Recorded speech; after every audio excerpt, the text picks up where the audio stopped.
Is it sane? Is it possible? Still I ask myself, are we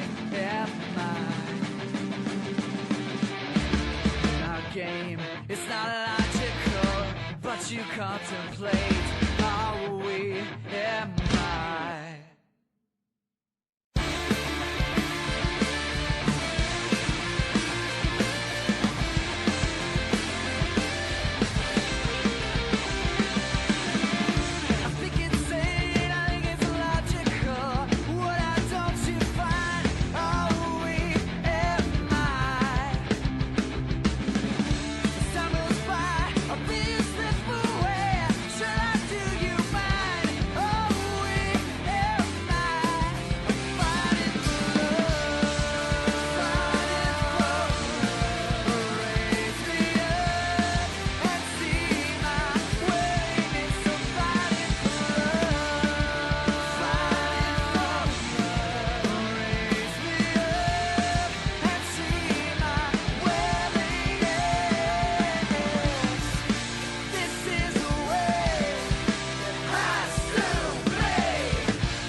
Just reading a text here from some unknown named Jesse Blake. The Leafs have $36.76 million out tonight due to injury. Matthews at 13.25. Nyes at 7.5. That's right, Matthew Nyes is not playing. Lawton at 1.5, although he makes more than that. Tanev at 4.5. Nick Waugh at 3. Carlo at 3.485. Rafai at 0.775. Boy, they actually could really use Marshall Rafai right now. And Anthony Stoller's at 2.5. Guys, if the Leafs are good tonight, it's going to be a great story. But if the Leafs are bad tonight, they're not the Leafs. So I'm not totally sure that we can even be hard on them for it. Robertson, Tavares, Nylander, McMahon, Domi, Easton, Cowan, Michelli, Quillen, Blais, Joshua, Lorentz, and Callie Yarncroke are your lines. Holy mother of God, it's a good thing that they claim everybody on waivers. And everybody, welcome, Gripper Nation, to game, I don't know, 21, whatever it is. It's not been a great season, but we're here and we're having a really friggin' good time all the way through it. Mike Bond, 3888, says, that sounds like the end of a phone number. Let's effing go, Gripper Nation. Woo! All right, now let's have a look at the stats. I love this because I just think you'll find this funny. The NHL's worst goals against team going up against the NHL's second worst goals against team. That's the Leafs and the Blues. The Blues power play, though, a lot better than the Leafs. 22.9%. That's good enough for 12th. Leafs are sitting in 26, which is hilarious because let's be straight. Usually, it's the power play that juices your goals, but the Leafs are getting a lot of their goals at 5-on-5. Leafs obviously have the edge in face-off percentage. Penalty kill, Leafs have the edge. They're still only 16th, though. The Blues penalty kill is, well, it's 30th in the league. Let's get to the game, and it's just started. I will read out the St. Louis Blues lineup in just a second, but I hope you guys have all had a wonderful Tuesday. And I want you to know, number one, that this Ballybet SDPN stream is going to be a party. Second, we're doing it again on Thursday. So don't think that this is the last you're going to see of me this week, baby. We're going crazy. We're doing lots of streams this year. I picked the right year to do a bunch of these, right? Right. Yeah. Yeah.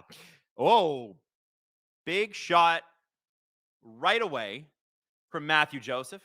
Missed the net. All right, let's get into the Blues lineup here, Gripper Nation. Former Oiler and struggling guy, Dylan Holloway, who looked great last year. Robert Thomas and Jimmy Snuggerud. Braden Shen, Dalibor Dvorsky, and Jordan Kyrou, line 2. Bushnevich, Hugh Suter, Matthew Joseph, line 3. Toropchenko, Sundqvist, and Nathan Walker on line 4. And in the defense, Broberg, Parayko, Fowler, Falk, and Tucker, and Matthew Kessel. I'll be honest with you, I don't think I've seen Matthew Kessel play all that much. Doesn't mean he's not great. Just not a guy I'm overly familiar with. Max Domi carries the puck across center ice. He is the Leafs' second-line center tonight, and he is going to have to do a lot because Jonathan Tavares is going to get a lot of defensive zone stuff. And I'm curious about Jake Quillen, who's up from the Marlies. I believe he was a point-a-game player down there. Hopefully tops out as a bottom six guy. I guess we're about to find out. Thank goodness they brought up Easton Cowan when they did. And here comes Bobby McMahon with a shot. Turned aside by Binnington. Cowan to Riley. Shot from Ekman Larson. He fans on it. Cowan behind the net. Blues, Parayko, and Falk are on. It looks like it's Falk anyway. It's either Falk or Fowler. There's a 7 in that number. Riley. Shot in. Just misses the net. Oliver Ekman Larson at the other point, and the Blues are going to be able to clear and change. And there's Nick Robertson, who's got 6 points in 6 games. He's been fantastic for the Leafs. It's a good thing that 18 months ago they didn't take his trade request that seriously because, boy, have they needed him. And if he wanted an opportunity, now's the time, Nicholas. He's making the most of it. There's never a shift where Nick Robertson doesn't try. Never one. Oh, out front. Oh, and the Leafs just let in a goal. That is horrible defense. Woo! Absolutely atrocious. Absolutely unacceptably terrible. And yet, so very on brand. You know, it's hilarious watching this because Brad Treliving spoke to the media today. He's very well spoken, right? Oh, look at that play. So Snuggerud gets that out front, and it goes off of Nylander and just in. Oh, no. This is the Leafs season in a nutshell right here. Watch. Nathan Walker's going for it, and Nylander puts it in with his stick. Oh, wow. Wow. Why did he do that? It was a high stick anyway. Why would you do that, Willie? Hayden says, I missed some super chats. I bet I did. I bet. Dude, what was that? Oh, my God. Here we go. Wow. All right. So first off, we got KC says, sources say the Nucks will trade comp for grippers. Dude, yeah, you'd think. Cassie, shout out Cassie. She's in the chat. She says, hi, Adam. Hi, Cassie. Ryzaku, best Canadian goalies with 10-plus starts. Goal save above expectation over 60 minutes are Thompson, Kemper, Greaves. Confident that is the Olympic threesome. I will guarantee you that Jordan Binnington will be the Olympic, not only on the Olympic team, but he will be the starter. But Logan Thompson will be his backup. Aiden Hill, I don't think will be there either. I think it's going to be likely. They're going to defer to the veteran. So I'm going to say Kemper on that. And Kemper's been pretty good, especially since leaving Washington. He's looked really, really good. That trade worked out well, I think, for both teams. Yeah, I don't know. I like that threesome. It's not as star-studded as the Americans, but the Americans' top 6 are all injured right now. I don't know if you guys have been paying attention to that. I'm going to get to some other super chats here in just a moment. Henderson Breath says, Gavin! That's a Red Dead Redemption 2. I think we might have to get used to. Oh, Bushnevich takes a player down, and he's the one that's slow getting up. And I think Bushnevich is going to the box here. Let me get to these super chats while we're waiting Bushnevich into the box. Who's, by the way, Bushnevich is apparently not having a good time in St. Louis. Natalie Drake says it's homophobic to lose on Pride Night. Win for us gays! Hell yeah, Natalie. Thank you. David says, on a scale of trades and fire everyone, are the Leafs right back? Where are the Leafs if they don't break the skid by Thanksgiving? They are selling, and they're going to have to make a call on that pretty soon. Cassie, gifting 10 SDPN memberships. Thank you, Cassie. Friggin' rock! Crash Chest Fetus. That presser was funny AF as an outsider, wasn't it? It must be hilarious and the best not to be a Leaf fan. I got to be honest with you. All right, now Leafs on the power play. I'll get to the other super chats in a second here. It's Yarncroke, Tavares, Riley, Cowan, and not nice. Did I get everybody? Yeah, anyway, it's a weird-looking power play. Nylander with a shot in. He's got a goal at one side. Why not the other? Remember, here's the rule. Nylander giveth and Nylander taketh away. And today he decided to start with let's giveth away. 1:22 left on the power play. Tavares back to Riley. Leafs gain control in the zone. Tavares gets stripped, gets the puck back. Nylander along the half board. Oh man, great little play there. Nylander to Yarncroke. They tried to do a two-person tic-tac-toe. Didn't quite work. Nylander controlling a lot of the play in the offensive zone. Top of the circle. In front.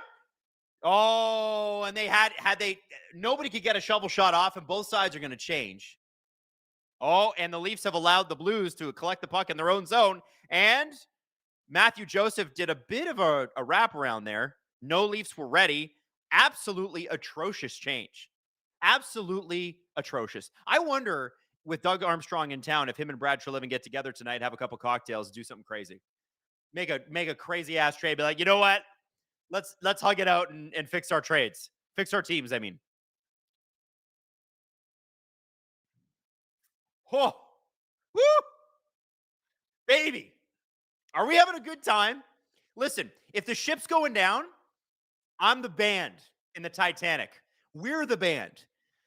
We're not jumping off. We're staying on the boat, and we're playing our instruments as it goes down into the icy cold water, okay?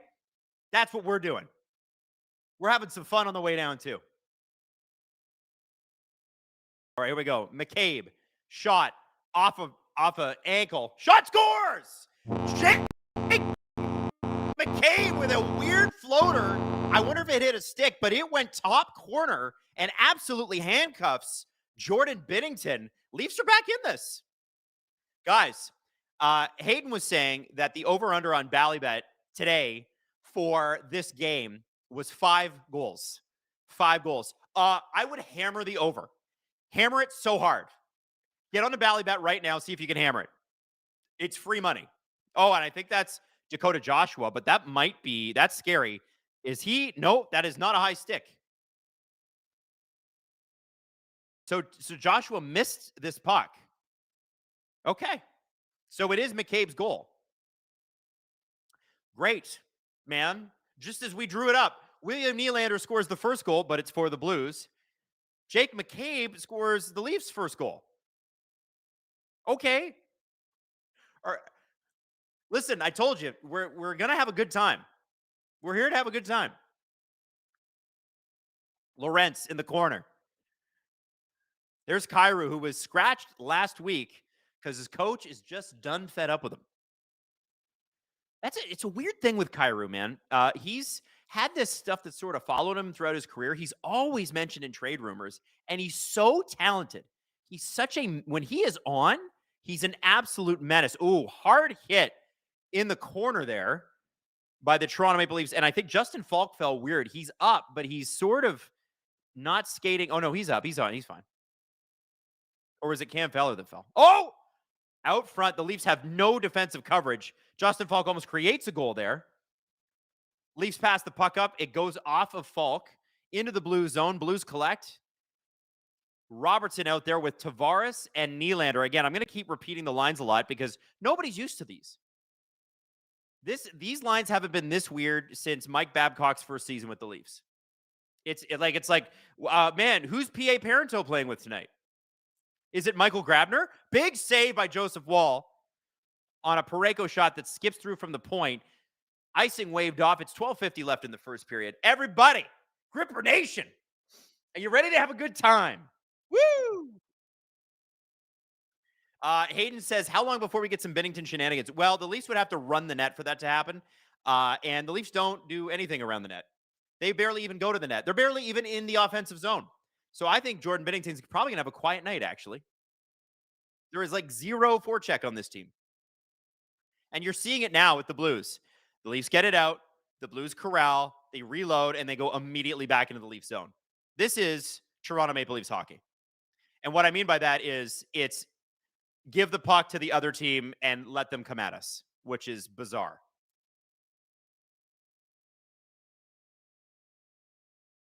Got it. All right. Now, Quillen out there, number 26. Benoit pinching. Quillen just up from the Marlies. This is his first game with the Leafs this year. Excited to see what he can do. And I hope it's good because they kind of need him to be. Sammy Blais out there with Matthias Michelli and Jake Quillen because sure, man, whatever. This is Bizarro game. But, I mean, it's been a Bizarro season. The Leafs have $36 million sitting out tonight. Now, right now, fans, you are able to use the promo code SDPN to unlock a 100% profit boost each Saturday for the rest of the regular season. In addition to this, Bally Bet's site-wide welcome offer, which you should get on, especially tonight, $50 in bonus bets when you wager $10. Now, I know there's some Blues fans in the chat. You might want to take advantage of this. Please note, it's only available south of the border. But don't worry, Ontario fans. It ain't over for us. We're working on an offer. It's not quite ready yet, but we'll let you know. Bally Bet. Check it out. It's the Bally Bet SDPN Tuesday night watch along with your host, Adam Wylde. Let's have some fun. As I said, I keep saying that because I mean it. And partially because I need to convince myself that I mean it. Now, let me get to some super chats. Cassie says, if I distract Adam with gifts, we don't have to pay attention to the Leafs. Oh, Cassie, that would be that would be great. The Trash Panda says, what does the 8-ball say? What do we want to ask the 8-ball about tonight? Here, I'll just go straight up. 8-ball. Magic 8-ball. Will we win this game? All right, you ready? And the Magic 8-ball says, very doubtful. And the Magic 8-ball, I hate to say it, has been mostly correct this season. Very doubtful. Robert Bet wanted a 8-ball. You got it, Robert. St. Louis to the max says the best part about the Walker goal is it's technically unassisted. Cheers to the McKenna race. No kidding. I also noticed this week the Leafs are playing teams only named blue. It's the Blues and the Blue Jackets. I don't know why that matters. It's just a thing that happened. Renan Pop says, where's Nyes? Yeah, so we're going to have a chat about the Leafs and their medical staff a little bit. Why is it that we can't get answers on anything when guys who are quote unquote day to day end up being out for a month? Why is that? Why does that keep happening? How is it that Matthew Nyes is sitting right now and we only just knew about this right before the game? How come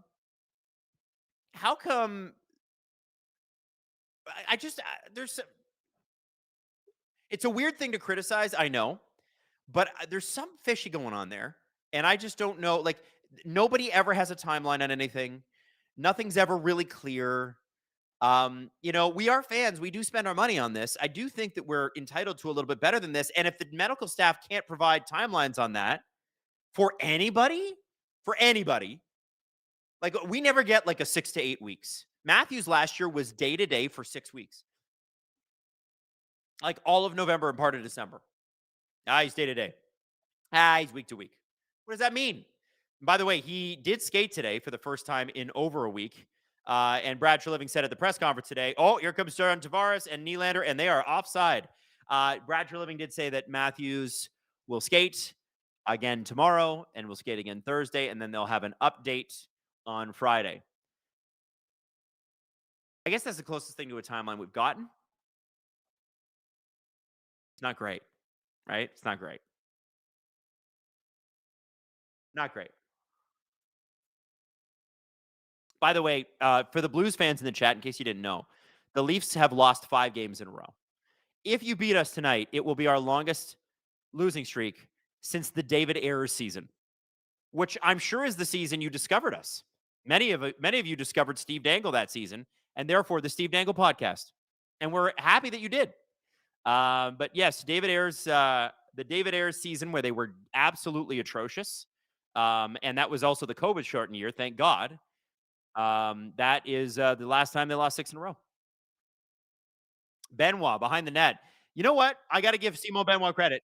He's been active tonight. Hayden just said Benny's been on fire tonight. He's pumping. He's going for it. I appreciate the effort. Toronto is also, by the grace of God, out shooting an opponent 7-3. I know it's the St. Louis Blues, but we're the Toronto Maple Leafs. Who are we looking down our nose at? Oh, Kyrou with a nice move on Mermis. Good save by Joseph. Oh, he can't get the rebound. Oh, did not get a good shot off, but that could have been super dangerous. Now, Cassie says, does that mean us fans of other teams are on boats? Hold on. Does that mean us fans of other teams are on other boats in the distance watching? Yes. I hope you're making fun of us. Chloe. Hey, Adam. I'm a Habs fan. No Habs game tonight, so I'm here for the vibes, good or bad. Listen, whether the play is good or it's not, I'm past the point in the season where I'm going to freak out about a loss. Unless it's like we're wasting our time here, right? The expectations need to be adjusted, and they must be adjusted down. My mother always used to say, lower your expectations. And she meant it in a good way. Like, don't expect too much of people. Expect of yourself and hope that others will follow through, but you must look after your side of the street, right? That was what she meant. Our side of the street, whether you're a fan of the Leafs, a fan of the Blues, or just a hockey fan who loves watching the Leafs lose. Because I don't think there's a lot of like vicious anti-St. Louis Blues fans out there. I think a lot of people hate the Leafs, though. We're adjusting our expectations.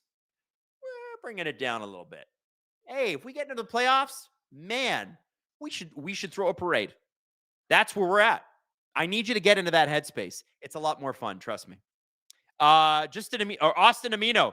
JT has -2 points on my fantasy team right now. Hey, but he's been pretty good for your fantasy team most of this year. Don't be too hard on him. Leif Olpstad. Hey, Adam and Gripper Nation. I would wanting to know if you'd ask Jesse my all-time lineup question from the Penn stream. I admittedly have only seen timestamps from each podcast. We have not. Hayden, can you make note of that super chat? I want to make sure we ask that tomorrow on the show. I got to put that in my prep, but please make note of that. I want to make sure we get it in. Doug Leafs fan, is Austin overseas again? No, he is skating in Toronto. Robert Bet, 1133. It's all because Toronto is not the real NHL. Boy, they sure don't play like they're in the NHL. Not this year. Woo! Logan Prescott, you need to turn those handlebars into a Lemmy. I know. I actually shaved the sides and underneath tonight for you guys so it really stick out. So you really got to see it, you know? I'll get to more super chats once play stops. 9:52 left in the first period. Quillen, Domi, and Michelli are out there. That's 2 Leaf centers, by the way, if you're keeping track. I'm not sure if Craig Berube is... Oh, they're in the midst of a change, I guess.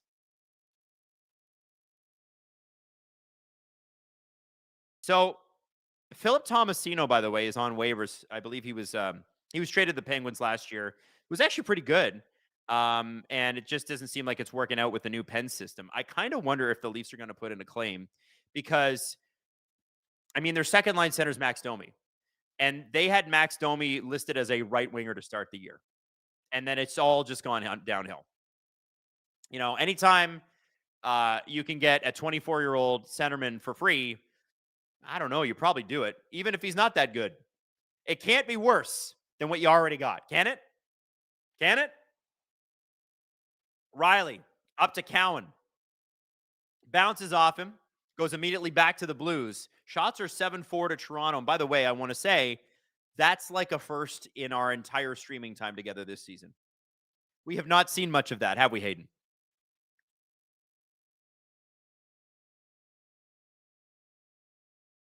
Hayden said that was their total through 2 periods last stream, and he's not wrong. They were awful. And weirdly enough, still in the game. At least against Boston. Not the other game. Tavares tries to get the puck up to Nylander. It is turned around by Snuggerud. McCabe, the goal scorer, fires the puck around to literally nobody.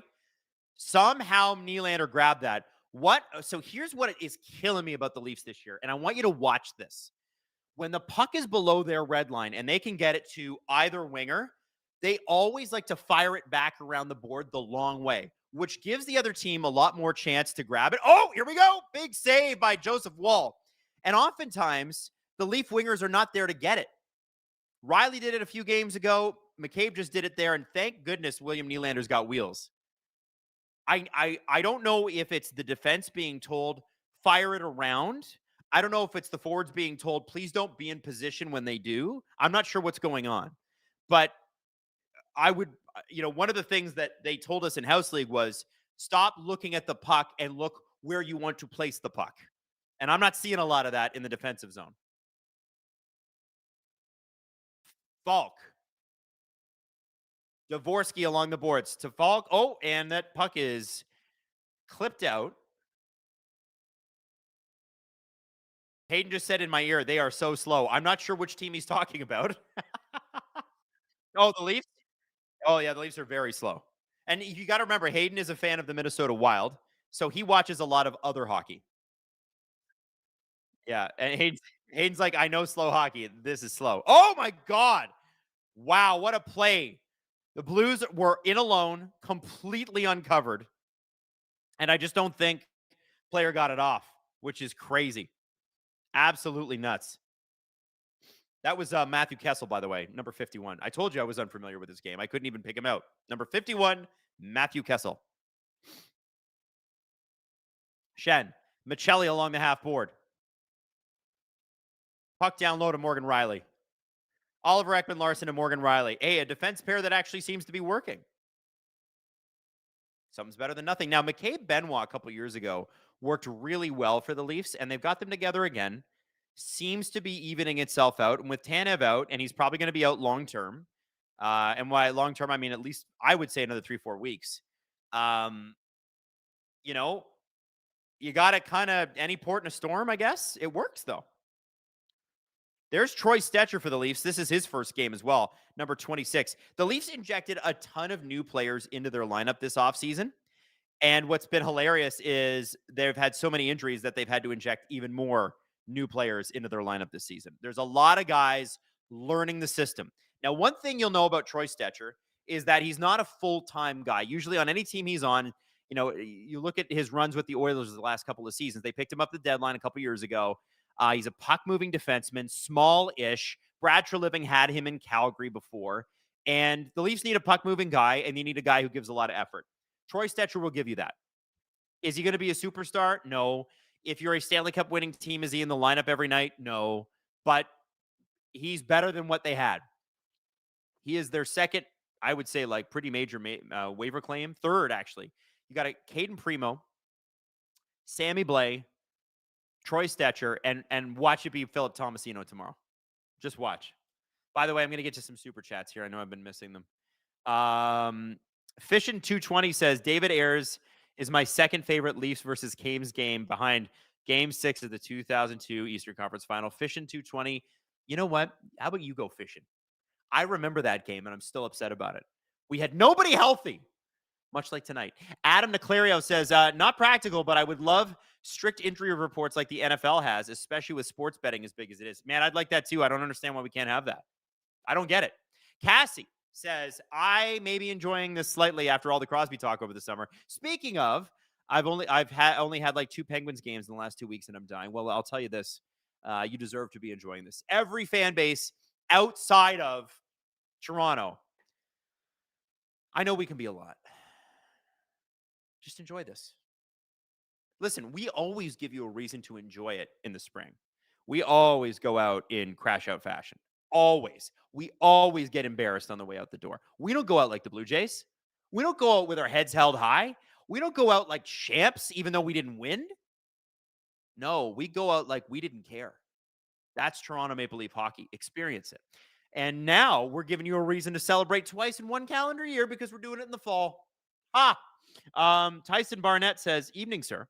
When was the last time the Leafs were hated or admired because they were a great team? Not hated because of the fans, media, whatever. The Leafs in the Cujo Belfour era were hated because they were a really good team. And they were mean. They were mean, but respected. Like the Matt Sundin, like the height of the Matt Sundin era. I would say that they were hated a little bit. No one could really hate the Leafs other than, I guess you could have hated the Leafs for the hype around them in the early Matthews, Marner, Nylander era. But yeah, it's been a while.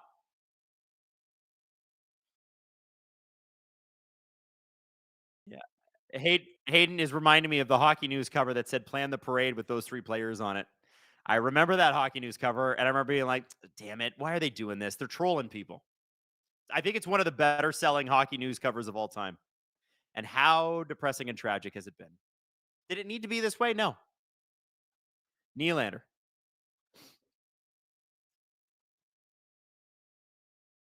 Yeah, the Leafs don't have a lot of speed. There's not a lot here that can scare you. It's kind of a bunch of guys. And I understand that there's a lot of injuries. This is why tonight, if they win, hey, what a cool story. If they lose, it's not really the Leafs. James Stemler, I mean, the Dominicans threw a parade for Vladdy. Yeah, but you have to remember the Dominican Republic does not have a baseball team, and he's a hero there, and he made them all extraordinarily proud. I don't hate that at all. That guy's a national icon. He's putting them, they look at a guy like him, like he's putting them on the map, and other than as a vacation destination. And I think he gives them a tremendous amount of national pride. I really like that they did that. I think it's lovely. What an honor for your country to throw your parade. Like, can you imagine? There's nothing in my life that I've done that would warrant anything close to any sort of gathering like that. I think that tells you something, right? Here comes Domi moving through the zone. He gets in. Oh, and he's slashed hard in the face? And he is beaking. He's mad. That's a high stick. I thought he was slashed across I couldn't tell on the screen, but I thought he was slashed across the hands. Looks like it was right in the fotch. He wants to get 4. Is he bleeding? He might be bleeding. He made a great move here through the neutral zone and basically had Kessel beat. And I missed where the high stick was. Oh, wow. Okay. So that's Tucker that gets him right in the nose. Watch, right here. And wham. Oh, no, it's right there. Oh, wait. Oh, yeah, that sucks. But he had Binnington. It was him and Binnington. Okay, so Max's lip is cut. Oh, yeah.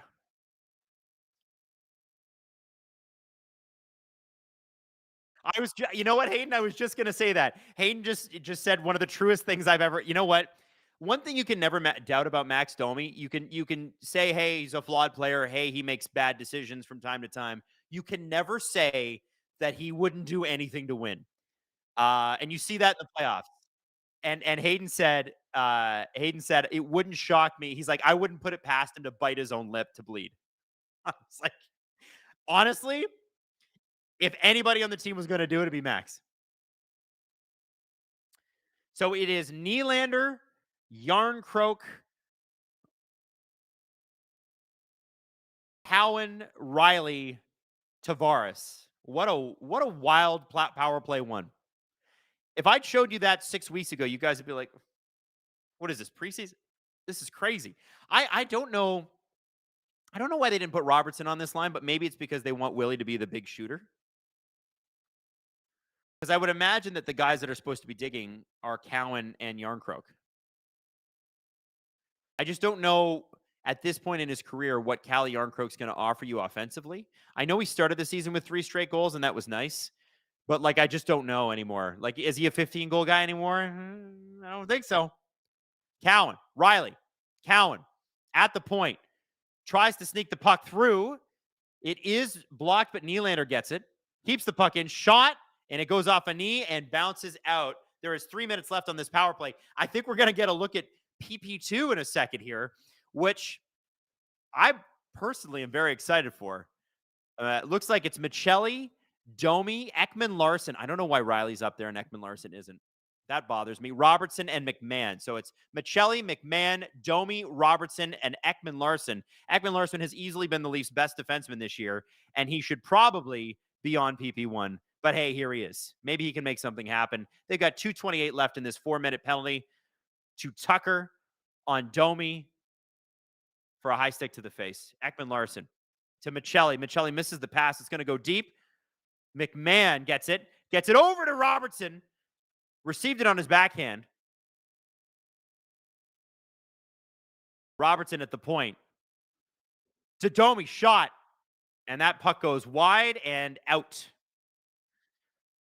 And I think we're going to get a line change here. Ekman Larson makes one more stab at it. Domi at the point. Down low to McMahon.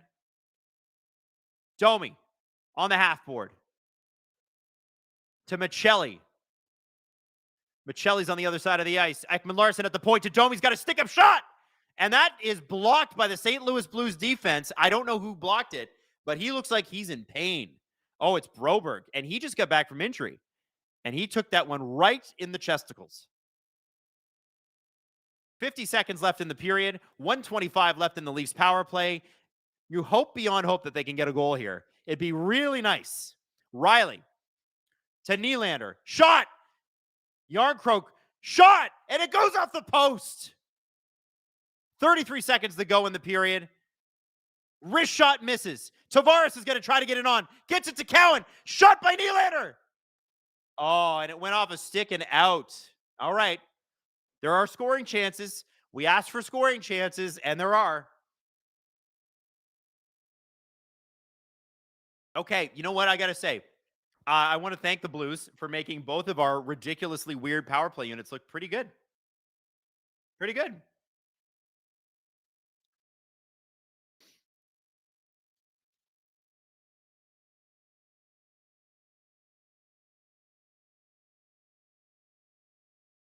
Nylander. Cowan. Riley. Shot. By the way, for anybody dealing with blackout situations, my father-in-law just got kicked out of his login.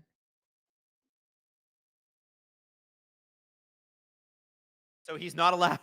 He's also, everybody's been having problems with these TSN games and these blackouts because the technology, unless you're watching on cable, they don't know if you're in the GTA properly or not. And so it blacks you out of the game.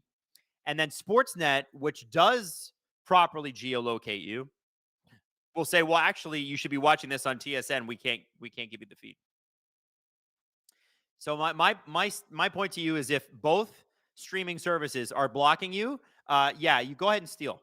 You're already paying the bill anyway. It's not stealing. Here we go. Cowan with a shot. Oh, Easton Cowan missed a golden opportunity. He might get another one. There's 8 seconds to go in the period. No, man, Easton Cowan, listen, I know he's young. But man, dude, you gotta right on the net, dude. You gotta paste that thing. That's gotta be a laser beam. Look, he's hanging his head. He's pissed. He knows. You cannot miss an opportunity like that.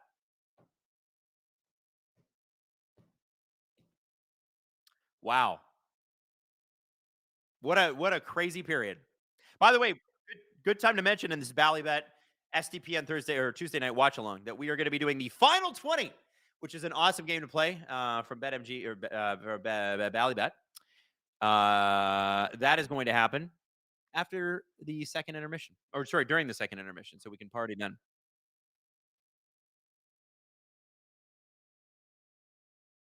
Oh, Hayden thought that the Cowan shot went in, so he hit the goal horn. Was not a goal. It was not a goal. Me here says trade for Matthew Olivier. If we suck, at least the Leafs will kick ass. Yeah, here's the thing. Matthew Olivier doesn't want to leave Columbus, and Columbus is not letting that guy go. They love him. Blue Septic Booper. Hope you're having an amazing day. Well, thank you very much. I am. James Stemler. Oh, I loved it. I thought it was very wholesome. Thank you, James. Alex, I've said it before and I will say it again. I am loving the double weekly streams, Adam. Absolutely excellent. Thank you, Alex. And I know that you're always here, and I really appreciate that. Cassie, is Adam dyeing his mustache blue this year? I don't think so. Tofu Tomo. That blue shot on goal is totally off. No, right? I don't know. You know, it's so frustrating. The shots on goal counter, because obviously with gambling, they got to make sure they get the shots on exactly. And you don't know what a shot is or what the shot count is in a period until like the next period. Like, I think the Leafs had outshot St. Louis 9-4, but they review every single shot just to make sure it actually counts as a shot. And so that shot counter at the start of the second intermission is going to be completely different. It happens every period. So right now it's looking like the Leafs are out shooting them, but like, LOL, who knows? Who really knows?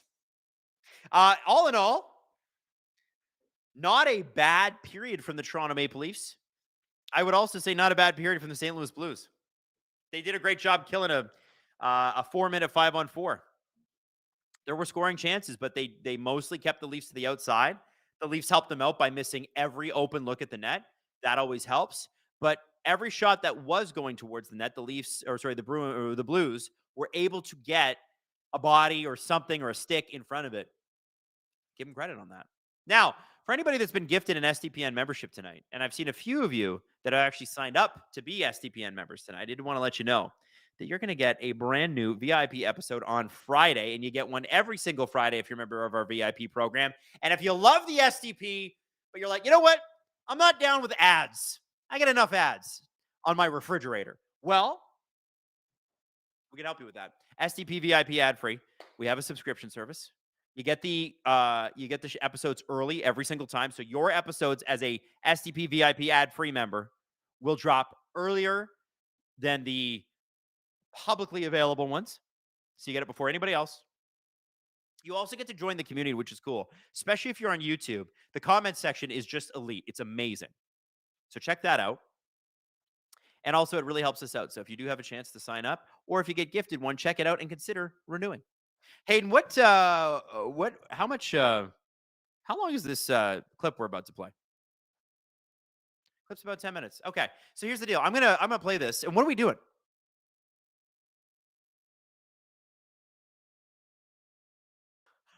Oh man, this is great. So this is hilarious considering the Leafs tonight. This is a clip of Steve being angry at the Leafs lineup. It's so great. It's so perfect. I'm going to play this, and then I'm going to see you back here for the beginning of the second period. Do not go anywhere. We're having a fun night. And we call this a bottom of the barrel game. Two bad teams squaring off to see who's less worse. Let's play the clip. The lines today during practice, by the way, Troy Stecher led the stretches. Troy Stretcher. Aha. Hey. Robertson, Tavares, Nylander. Okay. You're going to love this second line. No, Nyes, Domi, Cowan. Stop. Michelli, Quillen, McMahon. Joshua, Lorentz, Yarncroke with Lawton, Blais as extras, and Nick Waugh is obviously absent. And then it's Riley, OEL, Benoit, McCabe, Murmis, Stecher with Myers on the outside looking in. I don't mind Stecher and Mervis. Try it. No. Stecher moves the puck, right? That's the thing. That's why they got him. Well, Riley, Ekman, Larson was pretty clearly their top pair against Chicago. No, I mean, not all the time. Berube did a bunch of different pairs. McCabe, Benoit are familiar. Benoit, actually, I thought played better. Murmis, Stecher, sure, that makes fine. I don't want to have a vendetta against this player. But we're looking for solutions. If Lawton or Waugh was good to play tomorrow, so you got to put one guy in. Lawton might still be, right? Yeah. Can I tell you the guy I'd take out? I know who you're going to take out. Domi. Mm-hmm. Yeah. What are the good things he does? Great vision. Great vision. How many points he got? I don't know. Not a lot. I mean, they put How him in many the top penalties 6. does he take? A lot. Yeah. Is he good defensively? No. Fucks no. Oh my God, no. Holy shit, no. Tremendous liability, no. And like, that's one of the things the Leafs do really well when Matthews is out, actually, is they kind of all hunker down and they go, well, Dad's not home. And he takes up he takes on an underappreciated amount of the defensive burden for the forwards. And when he's out, they all kind of hunker down, and he's not capable.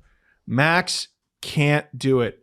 I saw that video of him the other day, brings in the kid with type 1 diabetes, and it was incredible. Warm and fuzzy. You're not saying that Max is a bad person. He's been such a great advocate. No, I know, but like I don't like going at players like this. I don't. And especially repeatedly over and over again. But they're hemorrhaging chances.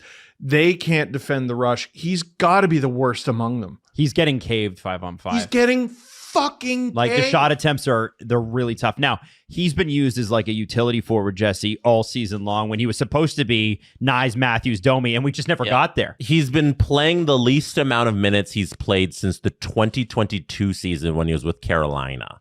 Like, he's not being utilized a whole bunch by Berube, and I think that's fair because out of the gate, injured in training camp, can't really trust him coming back. You want him to get up to speed, and then he hasn't shown anything where it's like, hey, you're going to be our high leverage situation guy. And I still, even though Berube's playing him the least he's played in years, it's still not enough. And I'm tempted to bring up everyone's favorite film. It's still too much. It's still, it's not enough of a solution. It's still too much time. Yeah. I'm thinking the other way. Let's bring up everyone's favorite film, Moneyball. When they trade everyone so that the manager is forced to play Scott Hatteberg at first. Yeah. This player is giving you bad results up the middle. So your solution is give him less minutes up the middle, but still play him up the middle. No, Craig! Fuck! He's not a center! Jesus Lord! I thought we established this! Ah! And they're still trotting him out there and letting him get killed every game. He might be a good winger on this team. We've seen him be a good winger on this team. He won't put him there! Mm-hmm. Take him away! It's killing me. I would take Calle Yarncroke as a center on the second line before I'd take there. Any living, breathing human being. Name one. Calle can play center. Name a living, breathing human being. Anderson Cooper. Jesse Blake. Anderson Cooper. Why would be a very handsome second line. Megan Trainor. Megan Trainor. Wow. Name any living, breathing human being. Are the Leafs all about that base? There's no treble right now. I'm serious. Like, you have so many options. Yeah. And I can't help but look at Jacob Quillen, who just came up. 6'1", 204, kind of an asshole. 14 points, 12 of them are assists. If you're worried about losing playmaking from your lineup, there's your potential playmaking center. And does he know how the other half of the arena works? If he does, great. You can stay on this team. Does he? I sure hope so. Well, we're going to find out because he is playing center. Yes, he is. So that's good. If he's skating in place of Wah, and I am forced to, the rest of you are not forced to, but I am forced to watch Domi as the 2C of this holy smoking team, I'm going to be furious. And now wait for him to score 2 goals tomorrow. If I think there's a time to give Domi another shot at it, it's tomorrow against the St. Louis Blues. Against the lowly, horrible St. Louis Blues. Yeah. By the way, I agree, but we're doing the stream for that game. Yes. And on the SDPN YouTube channel. But like, I think Domi they've invested in this player, right? He makes a certain amount of money where they need to try and see if this works until the final bitter end. He doesn't break the bank. It's not like it's $1 million, though. It's not like it's a minimum salary player who's a kid. You can send him down or anything like that. This is a vet who they're paying a lot of money. They have a lot of years invested. They need to keep seeing if it works and then eventually make a decision, because I don't know if now's the time to give up on it when you have so many people down. Like, I don't even know who are you putting in that slot if Lawton's out and Blaze out and Waz out. I think Domi's kind of the guy on a Tuesday when you're losing so much. Try it. With Wah down and Lawton presumably still out, fine. Thank you. Fine. And like, what's annoying is like, let's say I got a kid to eat carrots. Yeah. Oh, fuck. If Carrots you figure is out easy, how to man. do that, let me know. Carrots is easy, man. It's the friggin' broccoli, man. That's where it gets hard. Adam's wrong. Oh, Leo doesn't like carrots? Carrots aren't beige enough. Yeah, they do like children tend to. Is it brown looking? Then they'll eat it. Yeah, we everything need else. more No. beige vegetables than we might be able to get through. Yeah, they beige fried vegetables. Tempura. There we go. You go. There you go. Leo, have you ever been to Makimono? Well, here we're gonna go, and you're gonna anyway. I think Craig Berube's like, this is what I got. Yes, and here's what's frustrating about this player. Staying on Domi for a sec, is they're going to play the Blues, who haven't been good. I wouldn't be shocked at all if he had like a 2-3 point game, which again is what that line, that godforsaken line of him, Robertson, and McMahon did against the Sabres last year. You've got to string together games where you not only look effective at the other end of the ice, you look serviceable in your own end. Yeah. Like, I still don't think Robertson's a strong defensive player. You highlighted it on the first goal. But like, that error is 200 feet from your net, and there's 3 defending players in the way of it. Yeah, and that can, I mean, if that's going to sink you every time, then you're fucked. And like, I also understand what Robertson's doing in that position. He's going at a player with speed and trying to lay the body. Like, He thinks he can win. I had no problem with that play by Robertson. No. You know, I also love how Nick Robertson's playing. he tries hard. He adore it. He's on it. He's still on his ass a lot. Yeah. But he's on times. You're right, Jesse. He's on pace. He's on pace for 22 goals and 50 points. That's great. Amazing. You can play on my team every night. Yeah. And he, the one thing about Nick too, you can never say he never takes a shift off. No, I've never Ryan. seen him floating. He even hustles back to the bench, which I can't say for guys like William Nylander.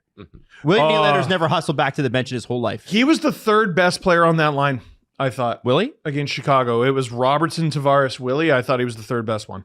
A disengaged Willie Knight. At times, Nick Robertson does have the Kevin Pillar syndrome of you're making a lot of diving catches, but a better player would be able to get there on their feet. Yes. Where Nick Robertson needs to try a little harder and get to those plays, and it looks like he's really hustling to get there, and you're like, yeah.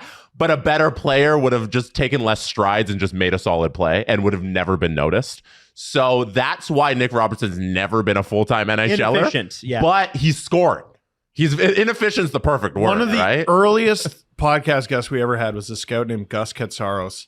And he talked about Was it Kuhlman skating? inefficient strides. I was like, yeah, why does Kuhlman look like he's in a kayak when he's skating? Because it's like this.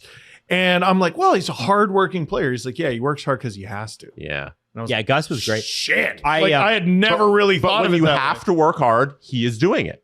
Yes. You know, that's Yeah. the thing. Which Which reward him for that. Not every player who has to work hard does. Exactly. And that's been part of the listen, I think Max tries his balls off. you look at the five games that these guys have played over this losing streak. You can't say in all of them that they tried hard. No. Nick Robertson, I don't think in that time has taken a shift off. So I will give him John Tavares hasn't taken a shift hasn't off. taken a shift off. Yeah. And In his life. yeah. William Nylander, we know is going to take shifts off. That's just who he is. We know he's going to take games off. But the problem is right 11.5 now, mil. we can't have him take games off. He is the option, him and John. Matthew Nyes is having a great season. It's all lost. By the way, Matthew Nyes, I don't think ever takes a shift off either. Add him to the list. Yep. By the way, I just want to throw it back for something. I remember when the Jays, like 15, 16 Jays were like, the shit. Yeah. And that was awesome. In the offseason, the MLB Network put out a list of the top 20 center fielders in the league, and Kevin Pillar didn't make the list. And I was like, what? What do you mean he didn't make the list? Son of a and Jesse had to gently explain to me that, yes, he makes the diving catch, but perhaps he could be better positioned and, paying attention. Maybe a little faster and just catch the ball in the air. There was a great graphic. It was the highest swung on home runs of the season. Okay. And it was all these dots in and around the strike box, and a few were above, and there was this weird dot way above everything, and it just had Kevin Pillar's face on it. Oh no. Because he just swings at the dumbest pitches in human history. Yep. But he connected with one of them. There was, like, honest to God, at least 6 inches above the batter's box. And not the batter's box, the fucking... The strike zone. Thank you, strike zone. And he went yard. And I fear that might have set his career back. Because he hit it, and he's like, I'm going to do this every time. I can do it. No, Kevin! All right, now... Stop it!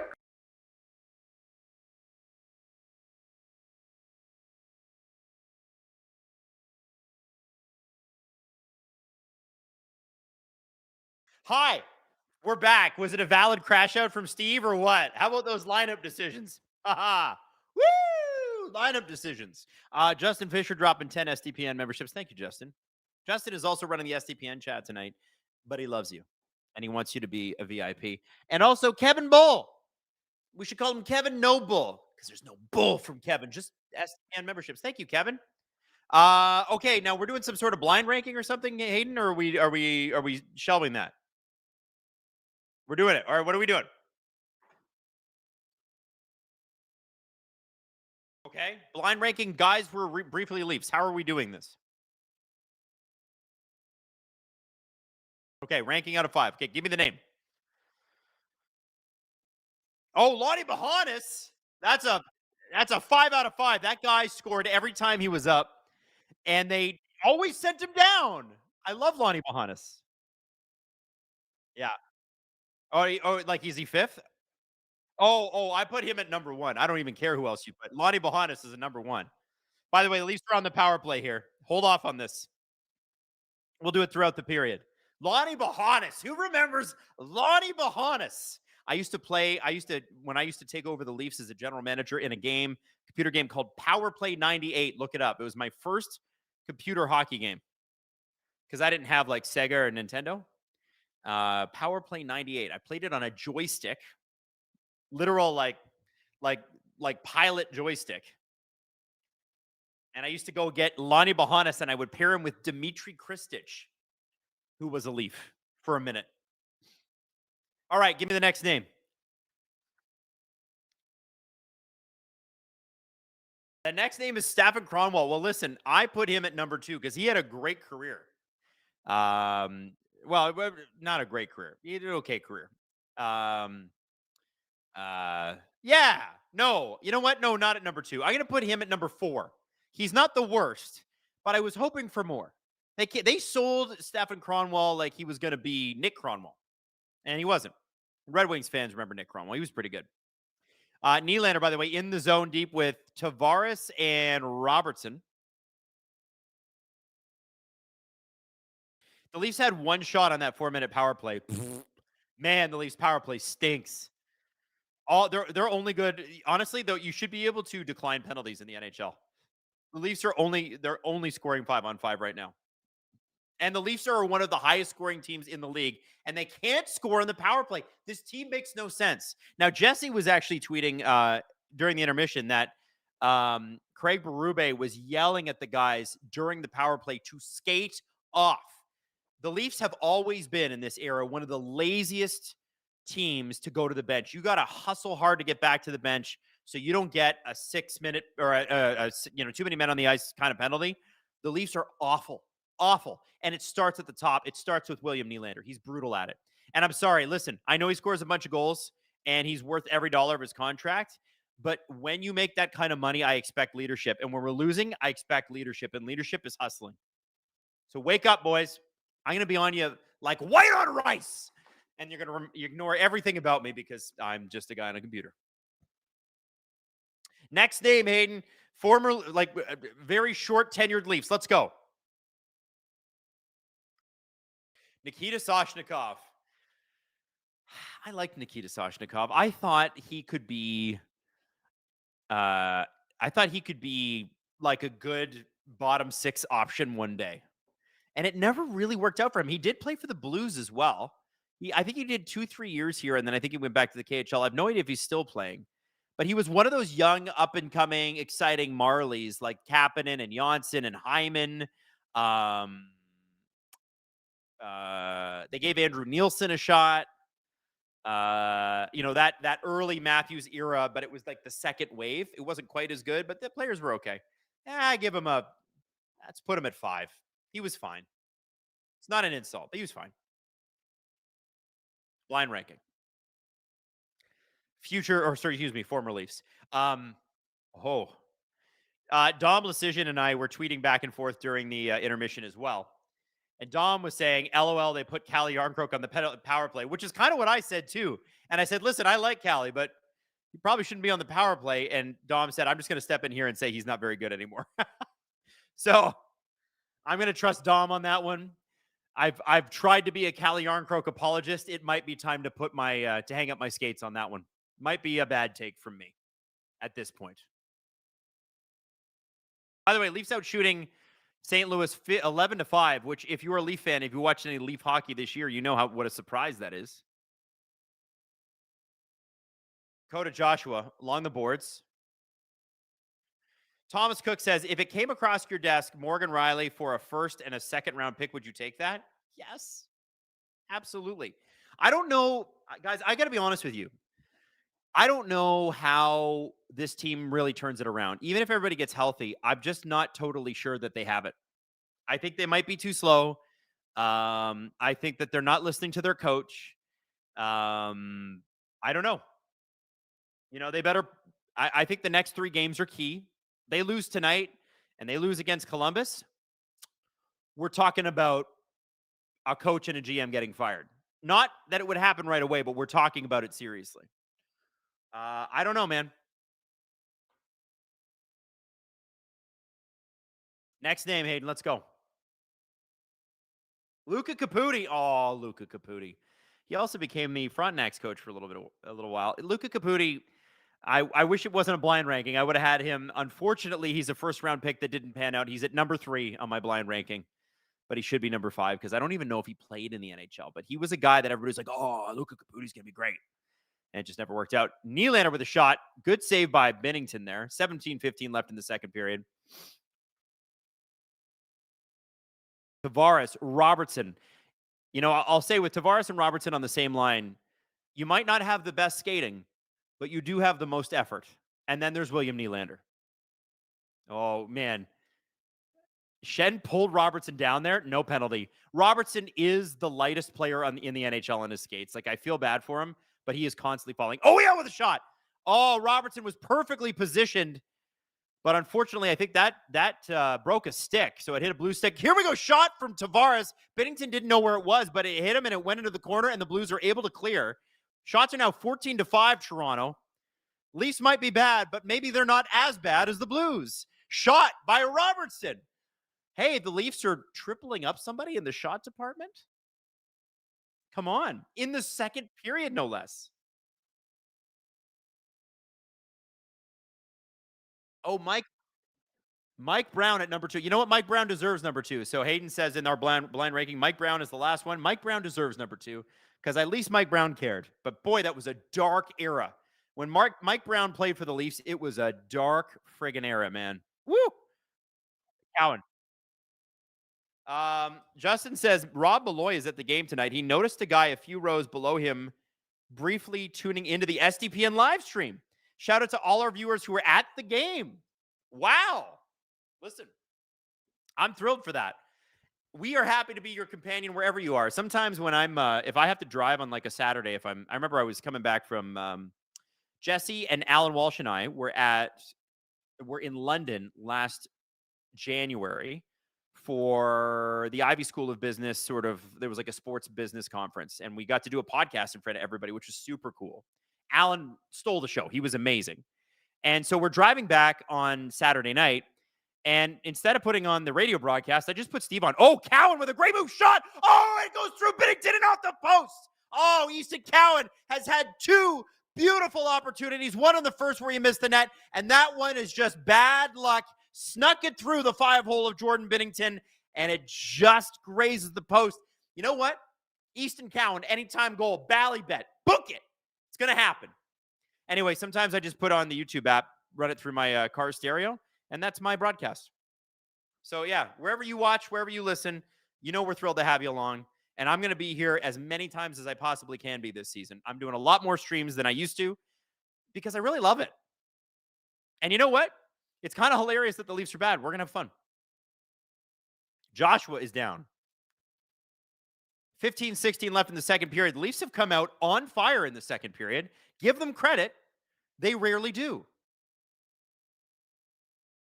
A win is a win. And, you know, I tweeted it, and I said it at the beginning of the game, and I'll say it again. If the Leafs have a good game tonight, then it's a good story. If the Leafs have a bad game tonight, well, they're not really the Leafs, though, are they? Crazy who is out tonight. I'm just going to go off the top of my head. Scott Lawton, Austin Matthews, Marshall Rafai is also injured. I don't know if he counts as a full-time NHLer, but I'm sure they would prefer him to Philip Myers. Who else is out? Matthew Nyes was a late scratch, and, of course, Chris Tanev. That's $36.75 million. I think Jesse Blake calculated that. That's just sitting on the bench, injured. And at some point, we're going to have a conversation, a real conversation about the Leafs medical staff. Anthony Petrelli actually tweeted something out, and I think if you guys don't follow Maple Leaf Hot Stove, you should. Anthony Petrelli is the guy that broke the John Tavares signing 8 years ago. Anthony's awesome. He's a great guy. He's really plugged in, really smart. And, you know, he said, listen, they sit guys for next to nothing. And he pointed out that last year in the playoffs, they sat a bunch of guys who were supposedly injured, and the only one that needed surgery after the season was Connor Dewar. And it doesn't mean that, like, you know, you could sit for concussion reasons or whatever, but they sit guys for for no reason, for the longest period of time, provide no update. And it seems like the coaches and the GM are like, I don't know, man. I'm not even in control of this anymore. Robertson gets the puck. Man, look at Robertson in there, pushing bodies around. I got to give him credit, man. He just goes. He might not even want to be a Leaf, and he's trying hard. How about that? Anyway, sorry, say that again, Hayden? Hayden said, is that why he's trying hard? No, I think he's trying hard because he's got a contract to negotiate at the end of the season. He's already making $2 million now. But if Nick Robertson can get 20 goals and 50 points, he's going to be a $4 million player. $3.5, $4 million. In a salary cap world where it's 106, 107 million bucks, 50 points is worth a lot. This is the opportunity of a lifetime for Mr. Robertson. Go after it, buddy. Get your bag. Yeah, I'll do it next break, Hayden. Anyway, yeah, the medical staff thing is going to be something that I am going to bring up on the show tomorrow, and I'm going to read directly from Anthony's article. And part of it is, like, do you guys remember last year when Austin Matthews ended up in Germany in November? The Leafs were like, yeah, he's day-to-day. All month. Leafs played great. Marner, I think that was the best hockey I saw Mitch Marner ever play as a Leaf. That month, he was unreal. Unreal. Yeah, I don't know. I don't like the way they handle things. And the other thing I want to say, and I said it on the last show, it's hilarious. Austin Matthews does not like to talk about his injuries. And they keep telling us he's healthy, and we keep watching him play, and he's not. Clearly. They're also giving him weird defensive assignments too. But I'm sitting there and I'm like, guys, I have 2 eyeballs. I've watched hockey for a long time. I am not a coach. I did not play hockey at a higher level than single A. But I'm here to tell you that that player is not 100% healthy.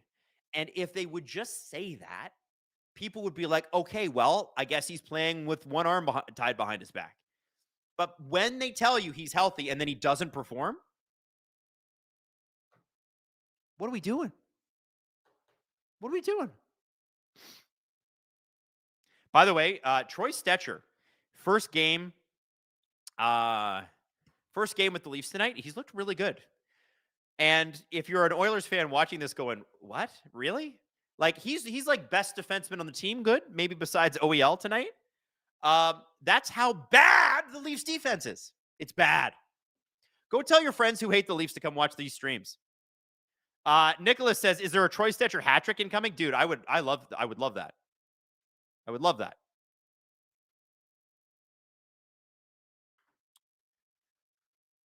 Looking at some other super chats here. SLS, who's the scariest Toronto reporter from the very scary Toronto media? Ooh, scariest Toronto reporter, Kevin McGran. Scary.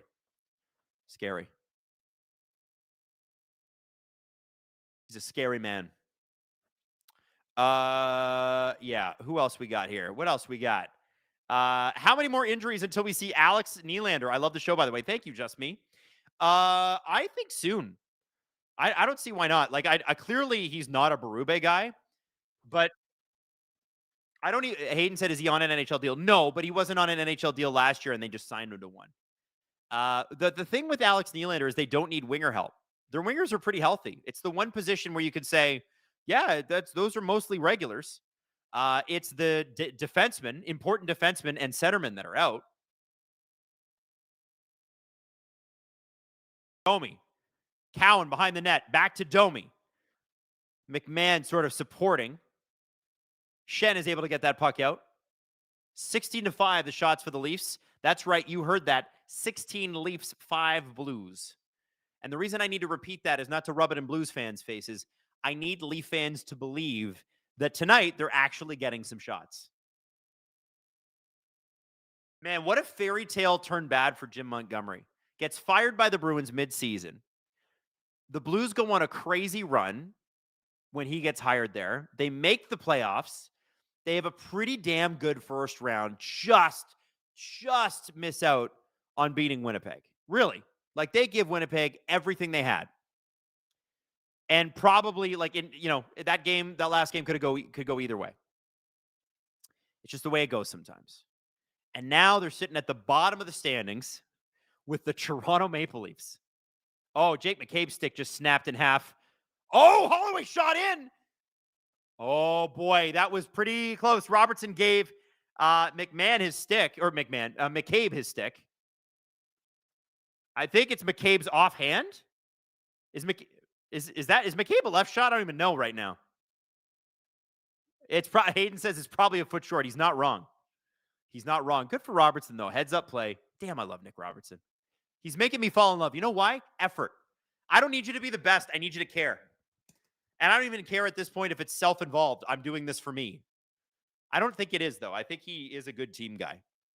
One thing that they always say about Nick Robertson, too, behind the scenes, is that he doesn't lack for confidence. He's not an egomaniac or anything like that, but he believes in Nick Robertson. And here comes Jacob Quillen. You got to shoot, Jake. Why did you pass? Shoot the puck, Jake. You were alone, and it's friggin' Binnington. Jake. Here he goes. Another chance. Shoot it this time, Jake. Okay, or pass to Riley. Shot. Turned aside by Binnington because it was easy. Jacob. Are you watching Mitch Marner highlights? You must shoot the puck. Please. God. Quillen's look good, man, but you got it. You got to be shooting that puck. Here comes Sammy Blais. Sammy Blais cross. Shot. Scores. It's Steven Lorentz. Let's go. Fan favorite Steven Lorentz. The fourth line gets it done. Blais, Lorentz, and I think Yarncroker on the fourth line. And Steven Lorentz, who gets like 5 goals a year. You know, the Leaf goal scorers tonight are Lorentz and McCabe, and William Nylander's got a goal too. Unfortunately, it's on the Leafs net. But great play by Sammy Blais here. Turns the puck back around, shot and scored. Listen, against the Blues, you're going to have that kind of room. If it's the Colorado Avalanche or a really, really good team, Sammy Blais is not doing a back twirl like that. But it doesn't matter. Puck goes in, baby. Let's go. Good for Steven Lorentz. That has to feel good. The Leafs up 2-1, and they deserve to be. Let's be honest. Like, hilariously, this would be a game where you're like, if they don't win this one, they sure deserve to. And I thought they were pretty good against Chicago, too. And they were healthier against Chicago. Nice of them not to make Joseph Woll work that hard, but he is making great saves just like that one, because the Leafs are prone to the biggest, dumbest giveaways you've ever seen in your life. And of course, it was Jordan flippin' Kyrou, who obviously wants to beat Craig Berube because they didn't get along very well. They were not fans of each other. But I'll be honest with you, it seems like Jim Montgomery's not a big fan of Jordan Kyrou's game all the time either. Sort of an enigmatic guy. How does Quillen not shoot there? Good Lord. Now, Jacob Quillen, I believe, is an assist machine with the Marlies, which is probably why he didn't shoot. But, dude, you're in the NHL and you're in on a goalie. You got to shoot. 9:57 to go in the second period. Freak says, what happens first? The Leafs trade everyone except Matthews and Nylander, or the Leafs fire Berube and blame him and change nothing? I think what will happen is we'll know in the next 3 games. Here's what I think is most likely to happen. I can't speak to the coach being fired because I know that he's loved by the CEO. But if this doesn't correct itself, and I said this on the last podcast, if the Leafs are sitting in like 25th or lower January 1st, you sell. And the reason you got to do that, you got to make it that decision then, because the Olympics are basically eating up most of February. If you go look at the NHL schedule, there's like 5 days at the beginning of the month and maybe 3 or 4 at the end of February, and then everything else is Olympics. And then as soon as they come back, there's like a week or a little bit less before the trade deadline. So you got to know.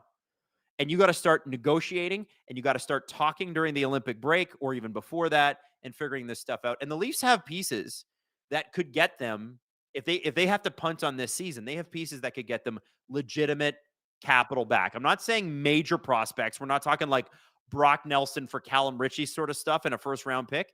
But you could probably, if Scott Laughton comes back and plays well, you could get something for him, although you might want to keep him. Brandon Carlo's another guy where you go, listen, he's clearly been injured, not played well, but we saw what he could do in Boston.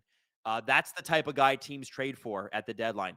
Bobby McMahon's the guy that the Leafs, that teams trade for at the deadline. You can rebuild your draft capital and then draft well at the draft and start to rebuild that system. And there are a lot of guys available next year in free agency that admittedly are not going to be game breakers. But I would argue that the Leafs have game breakers. Nyes, Nylander, Tavares, Matthews. I would argue that. Now, I should let you know, Bally Bet, SDPN, Tuesday night watch along with your host, Adam Wylde. If you use the promo code SDPN, you unlock a 100% profit boost each Saturday for the rest of the season.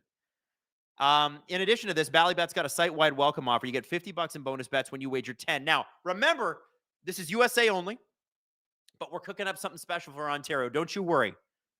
Don't you worry. There's just a lot of rules and regs here in Ontario, and we got to be careful. But it's coming, and it's going to be delish. Delish. As Natalie Drake said in a super chat earlier tonight, it's homophobic for the Leafs not to win on Pride Night. And damn it, they're doing their best. You can't be upset with the effort. There are so many regulars out. Anyway, if you're talking about rebuilding pieces for the Leafs, I'm not saying it's perfect, but I think you've got a pretty good a group of 4 or 5 guys to build around. Cowan is included in there.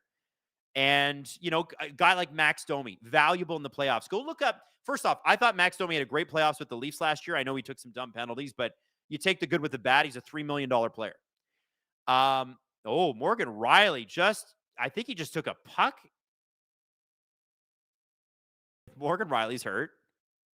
Oh, he got hit. He got hit hard. It wasn't a puck. But he seems like he's okay. I think maybe just the wind knocked out of him. Please don't be hurt. The Leafs have guys that you can build around. You just have to make sure you got the right people building. And I don't know. Oh, it was Riley and Domi that ran into each other. Ooh. Maybe just knock the wind out of him. I hope it's not a shoulder. I always worry about hits like that being like a separated shoulder. Looks like he's okay. Anyway, I'm looking at this scenario and I'm thinking, okay, you've got a good, like, you don't have to tear the whole thing down. People retool all the time. And I'll point you to a really good example of it. The New York Rangers in, I think, 2020 or 2021, where they actually put a post out on social media and said, sorry, we screwed this up. We're going to retool this and build this properly. And you know who built them into the playoff success and the Eastern Conference success that they were? Kent mother effing Hughes. And the New York Rangers couldn't get out of their own damn way. And they fired him for no reason. Oh, Jeff Gorton, sorry. Not Kent Hughes. It was Jeff Gorton. They fired him for no reason. There was a power play in the front office because the owner is allegedly nuts. And what has he gone down and done? He hires Kent Hughes in Montreal. This is Jeff Gorton. He's the president, CEO, whatever his title is. And he's built a monster in the Montreal Canadiens. Patiently built a monster. That team's good, man. And I know they're on a bit of a losing streak. And I know they're not perfect, but they're on their way. And I'm telling you, oh, man, is McCabe going to get a penalty for that for real? Why is he getting a tripping call for being on the ice? Are you joking me? I sounded like I was in high school at Scarborough. Yo, bro, are you joking me? I'm from Scarborough. I can say that. That's a BS call, dude. There's no, like, what's he supposed to do? He's on the ice. Look, like, he's not even looking at him. Are you kidding me? He was trying to block a pass. What are we doing? That's not a tripping call in the NHL. Please spare me. Dan Patrick, I sent 10 SDPN memberships. Thank you, Dan. I'm sorry I missed that. What happens first? Leafs trade. Oh, yeah. So I already talked about that. Robert says, question for your pod tomorrow. Watching baseball clips. Tampa Bay, Jose Calabella was traded to the Yankees mid-game while playing the other team and had to go to the bullpen. Has this ever happened in the NHL? Robert, I don't know. Hayden, make a note of that. We'll ask our NHL historian, Steve Dangle. Austin Amino, doesn't Steven Lorentz only score game winners? True. Hopefully that's what's happening. Francois Labelle just got in. What did I miss? Are they playing better? Francois Labelle? Yes, they are. But they are shorthanded, and they've not been great on the PK this year. But thankfully, the Blues are only 16th, I think, in the power play department. I say that high because I know that I read the stat before the game started, but I don't actually remember what it said. It's on screen. Okay. Well, you can see that. Oh, 12th. They're okay. So their power play is pretty good. And the Leafs penalty kill, not that good. Yeah, 18th on the penalty kill. And there it is. He scores because the Leafs stink on the penalty kill. Because they can't defend, man. They can't defend, especially cross-ice passes. If you've been in for any of my streams, you know this. I say it every time. It's like playing NHL 2012 again. When you fire the puck across the ice and spread the goalie out, instant goal. The Leafs cannot defend the rush or a cross-ice path. I don't know what happened. They don't get in the way of anything anymore. It's nuts. No one, there's so many lanes. There's so many options. Anyway.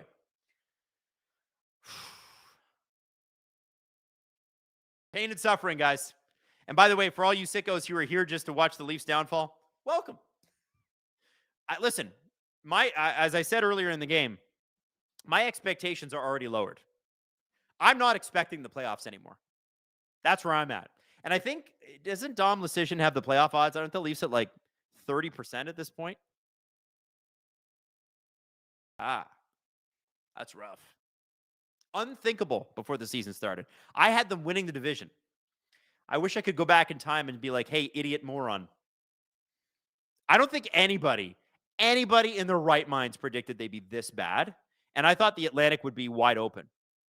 One thing I did say is I believe I put the Montreal Canadiens ahead of the Ottawa Senators because I do think they're better.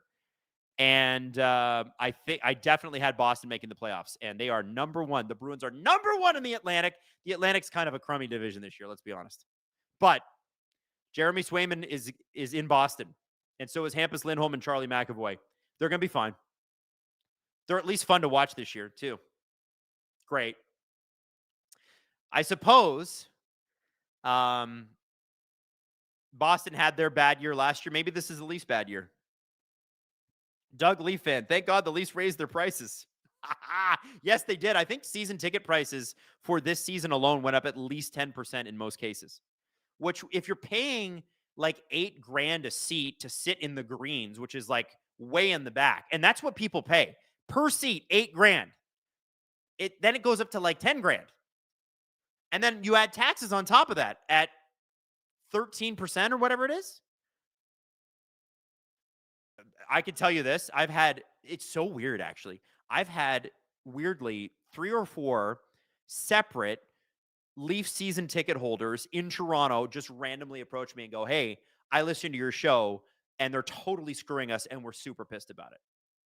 I'm not kidding. Like, I've never asked the question, but I've had people say, this is insane, and I hate it.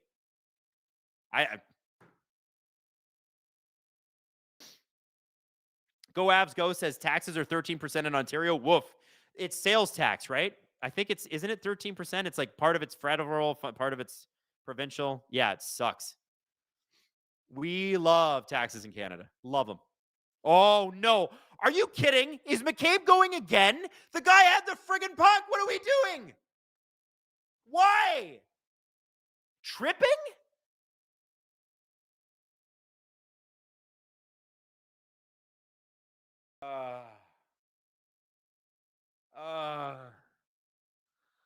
All right, I want to see that McCabe play one more time. Did it look like a trip to you?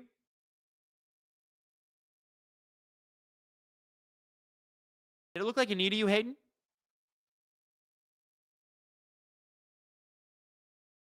Yeah, I want to see that. Right. Okay. Well, I guess we'll find out. It did look like there was a player in the air, no question, and a knee did go back.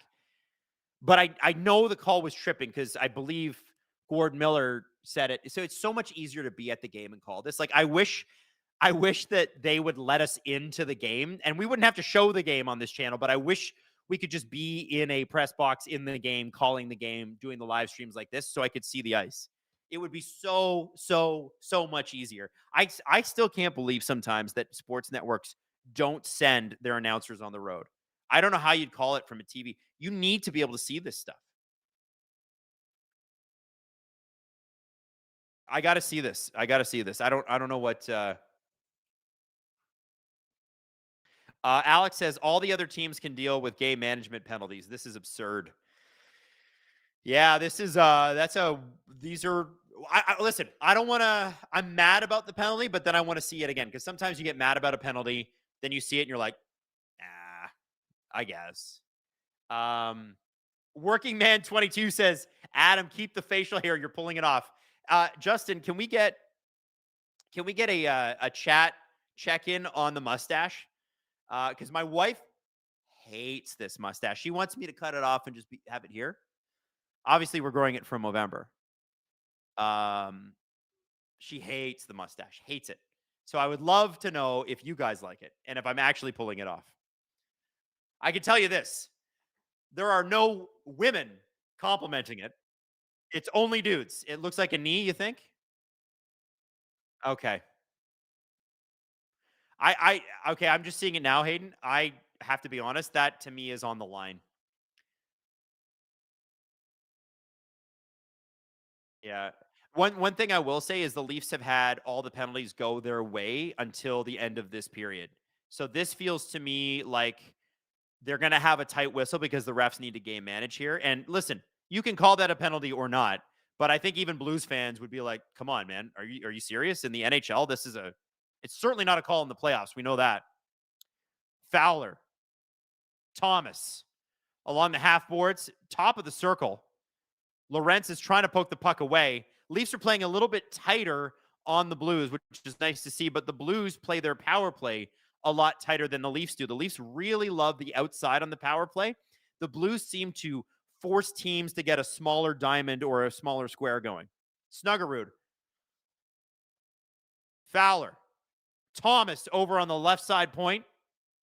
Gets the puck in. Out front to Snuggerud. And it gets past Fowler. The Leafs clear it. 1:13 left. By the way, the mustache poll is in the chat. Justin, send me those results. By the way, there are 1667 watching because 67 always has to come up. Not just because it's 6-7, as my daughter will not stop saying at home, but because of 1967. We see 6-7s everywhere. They live under our bed. 3:26 left in the second. Falk to Holloway, and nice save by Joseph Wall, who has not been that busy tonight, but he's been solid. Francois Lebel says that is a full-on porn stash. Thank you, Francois Lebel. Phenom says you need to add some chops. Sideburns would complete the look. I think that's what Jesse's going for. Jesse's got, it's coming. He's going to shave it, and he's just growing it out. I don't think he should have shaved his beard before Movember because it's just delayed the Movember look we've all been waiting for. And by the way, please donate to our Movember page. I know money's tight for everybody right now. It's going to men's mental health and cancer causes. You guys know the stats, and they're pretty ugly when it comes to men's mental health specifically. So Movember does a great job in supporting that. 3:01 left in the second period. By the way, the Leafs, woo! Forget it. I'm not going to say anything. I'm just going to talk shorthanded. Holloway down low. Oliver Ekman-Larsson on him. Lorentz trying to take the passing lane away. That's nice to see. Someone trying to cover a passing lane. How about that, kids? Doesn't matter, though. Gets out to Falk, who tries to get it over. Blues player couldn't reach it. Falk at the point. Shot from Kyrou. That doesn't go wide, and Jake McCabe is sprung. So we got McCabe, Benoit, and OEL out there. Half the Leafs defense is playing right now. And look at that. The Blues get a man in alone anyway because nobody covers anyone on the Leafs defense. Holy moly. We had 3 prime defensemen out there. Do something, guys. You're just letting Jordan Kyrou have an easy shot? Letting him walk in front of the net? 3 of you looking at the puck? Come on. You started this period so damn well, right? So well. Nylander out front. Tavares, shot, turned aside. Cowan. Stetcher out there for the Leafs. He's looked good. Listen, one man's trash is another man's treasure. Troy Stetcher, you are a treasure on the Leafs blue line. There's Troy Stetcher, number 28. Brand new Leaf, first game tonight. Shot to Mermis. Bennington got a shot, or Bennington got a piece of that shot. 1:16 left in the second. Broberg. That's noted Alan Walsh client Nathan Walker. Also was on Agent Provocateur a few years ago. Very nice guy. Really enjoyed talking to him. Oh, Suter strips Cowan. Oh, wow. You know, that's rookie mistake stuff, but that'll piss a coach off. I know you're going to make mistakes and stuff, but Easton Cowan, you cannot let Pius Suter strip you like that in the offensive zone.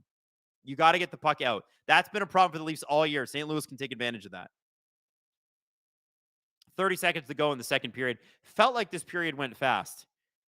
Real shame that the Leafs had to take 2 penalties. I think I got to be honest, I was not great on either of them. They were both to Jake McCabe. I wasn't convinced either were penalties.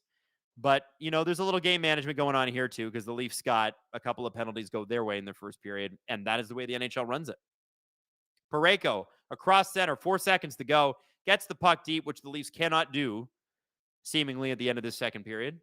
Shots are 22-16 for the Leafs. It was far more of a stranglehold before the power plays happened.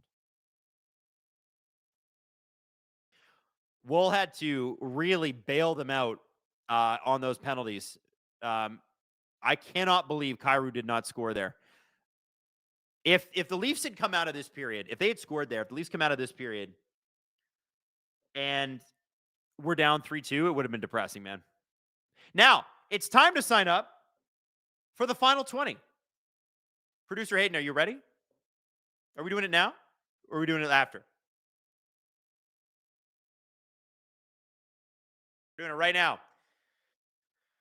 I'm so ready, Producer Hayden. So flipping ready. Okay, now, final 20. We want you to play now. How do you sign up? Click the link in the description.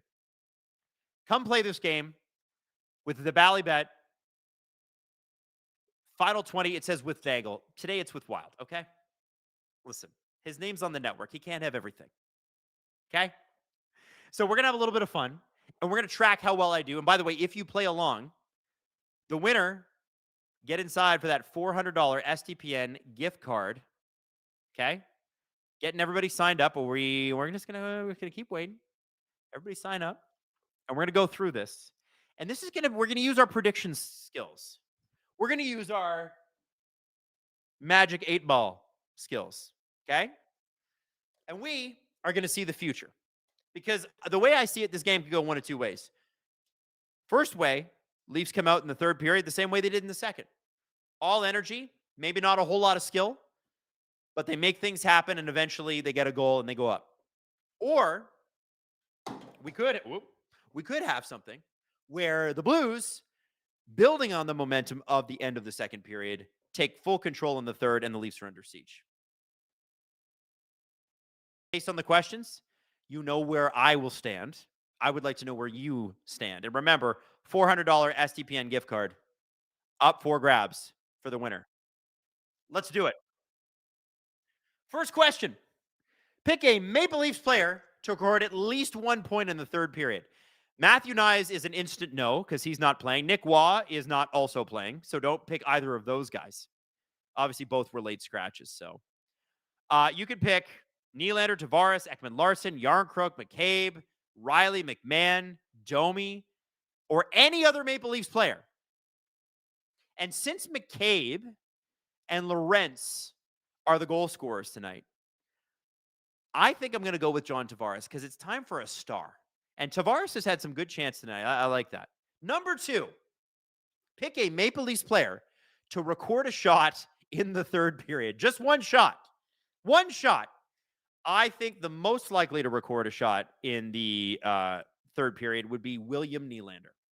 So I'm going William Nylander. What about you? Third question. And remember, $400 SDPN gift card.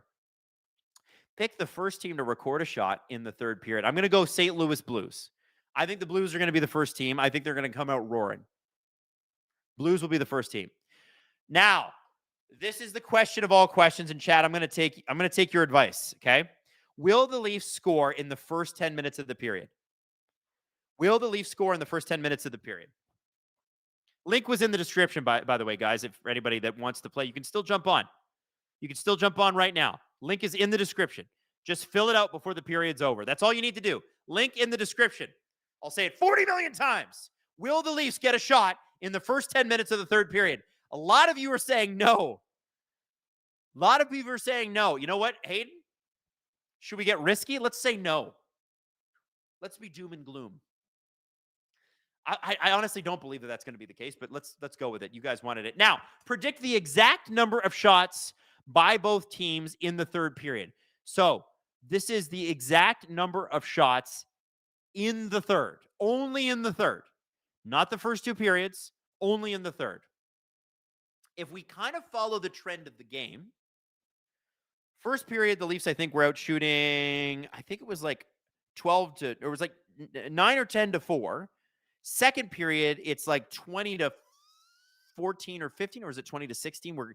It's always a variable thing because we never know until the third period starts. They always kind of review this stuff.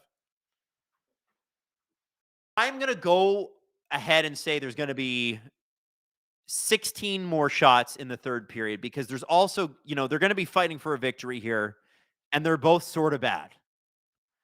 No, 16? Hayden, you know what? No, 21. Let's get crazy. 21, because they're both bad at defense. By the way, I hope you hammered the over on Bally Bet's any total goals for the game, because it was 5, and they're absolutely going to eclipse that. All right, Hayden, hit it. Link is in the description. That is your Bally Bet Final 20, and we're going to follow this. Hayden, screen grab that thing. I want to see how many of these we actually get right. We picked John Tavares to get at least a point in the third period. We picked William Nylander to record at least a shot in the third period. We did pick the Blues to get the first shot in the third period, and because the chat is super negative, although you guys are a lot of fun, will the Maple Leafs score in the first 10 minutes of the third period? No, they will not. No, they will not. They will save it for the last 5 minutes when they have to come back, because the Blues will go up 3-2. And the tiebreaker is predict the exact amount of shots by both teams in the third period. Sign up right now. Link in the description, and you can face me, and we'll see if you beat me. I don't think you will. I don't think you will. I got you, Aiden. Oh, hey, and you know what? I'm going to leave you for a minute. I'm going to get some water. Might even make a coffee. And we're going to play a little Cue It Up, which is the QMJHL highlights from this week. Check it out. Cue it up! Alors bonjour mes amis, je m'appelle Steve Dangle. Should I not do that again? Should I? Okay. Hello friends, Steve Dangle here, and welcome to another episode of Cue It Up, where we take a look at the best from around the QMJHL over the past week. I'm really excited to show you this first one, because not only is it an incredible goal, but I get to take you way back to a blast in the past to show you how weird my memory is. Cue it up. Prend le disque, passe vers Binkley. Binkley pivote, amène la rondelle derrière le filet, tente le et il marque! Wow! Sur le Michigan! Un but Michigan de la part de Binkley. Quel but!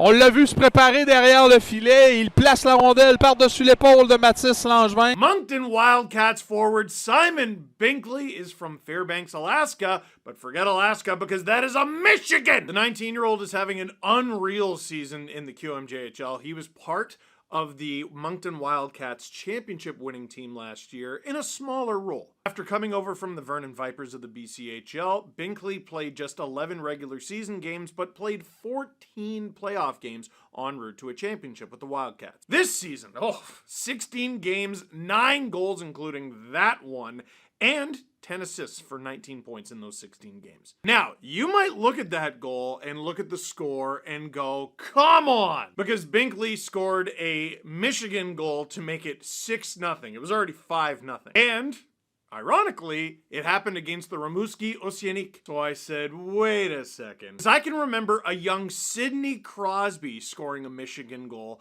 when he was in the QMJHL with Rimouski. He's behind the net. He scores the Michigan goal in a game where his team was already up big, and Rimouski would end up winning that game 7-1. Not everyone in the national hockey media loved that so much. Now, the only thing that would have made it perfect is if it happened against the Moncton Wildcats. It happened against the Quebec Rempart. Can I offer an opinion? This is a really cool goal. End of discussion. This is elite junior hockey. Everyone's trying to win. Everyone's trying to get to the next level. You score whenever you want and however you need to. Simon Binkley did. Now, that was not the last time that we would see the Moncton Wildcats in a highlight this week. It was not the last time we would see Simon Binkley in a highlight this week. Let's get the whole first line involved. Cue it up. Binkley déborde Plamondon qui joue bien devant lui, vient de repousser sur la rampe. Ça revient à Nobert. Nobert pour Gosselin, c'est des ses patins. Et l'attention, c'est isolé. Et là, le tir est contre. Et c'est Teddy Butrin qui complète. Plamondon était complètement hors position. Et il voulait relancer l'attaque. On a oublié de défendre 2 chandails blancs derrière. Et c'est 2-0 Moncton. Holy moly! You never give up on a play. Ever. Alex Mecrier, he's having an incredible season with Moncton. He leads the team in scoring. He doesn't quit on the play. Great stick check to start it all. He gets the puck to Binkley, who sets up Teddy Mutrin for the finish. Teddy Mutrin, by the way, a third-round pick of the San Jose Sharks from this past June's NHL entry draft, 95th overall. He's got 14 points in 12 games in the QMJHL after coming over from the USHL. Teddy Mutrin, Sharks truther, don't you know? Incredible goal by the Moncton Wildcats. That was awesome. Now, any fans of the Armada who are like, Steve, come on, you did us dirty there. I got you. Justin Carbonneau. Cue it up. Les Cataractes derrière leur filet. Jordan Tourigny avec Besnard à sa poursuite. Repart du côté gauche, mais perd la rondelle à sa ligne bleue. Revirement, Justin Carbonneau. Ça approche avant la fin de la tir, les buts. 3-3. Je t'en parlais il y a quelques instants à peine que je trouvais que l'Armada pressait pas. Ben là, on a un tout nouveau match. Creates the turnover and finishes it off himself. Justin Carbonneau is having an unbelievable season for the Armada. In 16 games, he has 17 goals! Not points, goals. Add to that, 4 assists. And if you're wondering, hey, can my team draft this guy? No, they cannot. Unless your team is the St. Louis Blues, who selected him 19th overall in June. Yeah, you might want to remember that name. For our next highlight, he doesn't score the goal, but this setup from Ross Campbell of the Charlottetown Islanders is filth. Cue it up. Halifax 8th overall at 79.6 of both teams on this specialty team situation in the top half of the league. Down in back of the net, here's Ross Campbell, turning around right off in front, they score! What a play by Campbell as he spinorama moves. Will Shields will get credit for the goal, but what a play by Ross Campbell off the trapezoid. Does about a 360 and a turnaround pass, lays it low on that blocker's side. Ew! Eyes on the back of his head. Ross Campbell is off to an unreal start for Charlottetown. In 18 games played, he has 15 assists, that being only one of them, and 22 points. He, unsurprisingly, leads Charlottetown in assists. The person who actually scored the goal, by the way, is William Shields, who has 13 goals on the campaign, and this might not surprise you, he leads the team in goals. He had 18 goals in 55 games last year. He's already got 13 through 21 this season. Not bad at all. And for our last highlight, do you need a goalie stick in order to be a goalie? I just checked, and apparently you don't. Here's Montreal Canadiens prospect Arseny Radkov. Drummondville, ça va se poursuivre. Tir de la ligne bleue qui frappe justement du faux devant le filet. Campbell transfère la rondelle à Rottendy. Tir bloqué devant lui par Gosselin. Rottendy reprend, tire au retour. Quel arrêt! Tassé vient de se faire voler un but par Radkov. That is fantastic stuff from Radkov. What a journey for Radkov, too. He played last season in the Russian MHL. He's from Belarus, and here he is playing in his first season in the QMJHL with the Armada. He has a nice record of 7-4-2 so far. Was just drafted by the Montreal Canadiens in June, 82nd overall. That's in the 3rd round. And the 6'4", 18-year-old is making saves like that. Arseny Radkov, my goodness. Happy to feature you on Cue It Up. So, what did you think of this week's edition of Cue It Up? Did we miss anything? Let us know in the comment box down below. But for now, that is it for this one. Thank you very much for watching. Click like if you like this video. Click subscribe if you really liked it. Tell all your friends. A bientôt.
This is amazing.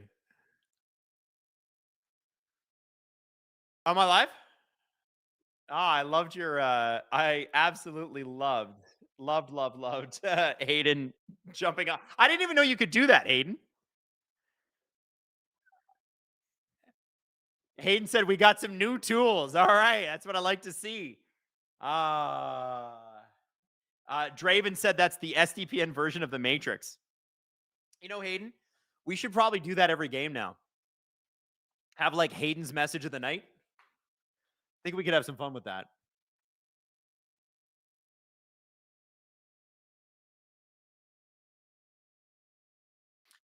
Oh, do you? You already do that? And you say goodnight to people? Oh, that's cool. That's cool. You know what you could do? You could do like Hayden's trivia if the clip runs out and I'm still like trying to make a coffee, which is why I was late, by the way. This is the mug I picked because this is how I feel internally. I feel like we could do like Hayden. You guys don't know this. I call him the stats god for a reason. We do a little Hayden trivia. Have Hayden ask a question. You kind of this is kind of dark, but you typing like that kind of looks like what QAnon is described as. Like, I'm gonna drop a little hint for you. Anyway. Tristan says, I'm sick and I'm supposed to be doing homework, but I'm here and I'm enjoying Adam's stream. Well, thank you. Welcome, Gripper Nation. By the way, it is Pride Night for the Toronto Maple Leafs to us LGBTQ plus friends. Welcome. And we hope that the Leafs get you a win tonight. As Natalie Drake said, it would be homophobic of them not to. I thought that was a funny joke. Natalie, well done. Denise Campbell says, has my Natalie, my wife Natalie, not Natalie Drake, has she started Christmas baking yet? She was baking loaves of bread earlier this week, and she tried out this new sort of bread, and it kind of, you know, those dinner rolls that are really good around Christmas time. She made them fresh, and she made a whole loaf of it, dude. Oh, so good. So no, she is not. Francois LaBelle, Movember no donation check. Click the link. Thank you so much, Francois LaBelle. Appreciate you, buddy. John Michael A. Reed, your stash is epic, but your wife's opinion is the only one that matters. I'm a married man. Send help, LOL. Hey, it's my second marriage. Maybe the mustaches are the problem. But I am raising money for Movember along with Steve and with Jesse. RT Ricky says, I keep hearing gay management. Maybe they need that. Gay management or game management? Who's to tell? Alyssa says, happy Pride. May the Leafs be worthy allies by winning tonight. Also for all of us to keep our sanity. No flipping kidding. Alyssa says, happy Pride. Yeah, Alyssa, I already got you. I got you. I've got this open on two screens. I want to make sure I get everybody's super chats in. Good Lord. It's sort of funny being a Leafs fan right now. $36.5 million just sitting on the bench. I include Marshall Rafai in that because, honestly, the way that Mermis and Philip Myers have played, they could really use Marshall Rafai right now. They could use him. He got really hurt in preseason, like really, really hurt. Hey, they're showing clips of Chris Tanev skating. He didn't play in practice, but he did skate. That's good. I think he's got a long recovery. 2 concussions in 10 days. Yeah, you don't rush a guy like that back. He's also like 36. Like, don't. The Leafs need to figure this shit out without those guys in the lineup. Go show some heart and soul and win some games. And you know what? Tonight they have. I can't fault a single one of these guys for not trying. And look at that box. There's Myers, there's Tanev, Carlo's there, Lawton is there. No Matthews, at least not in that view. It doesn't mean Matthews isn't here.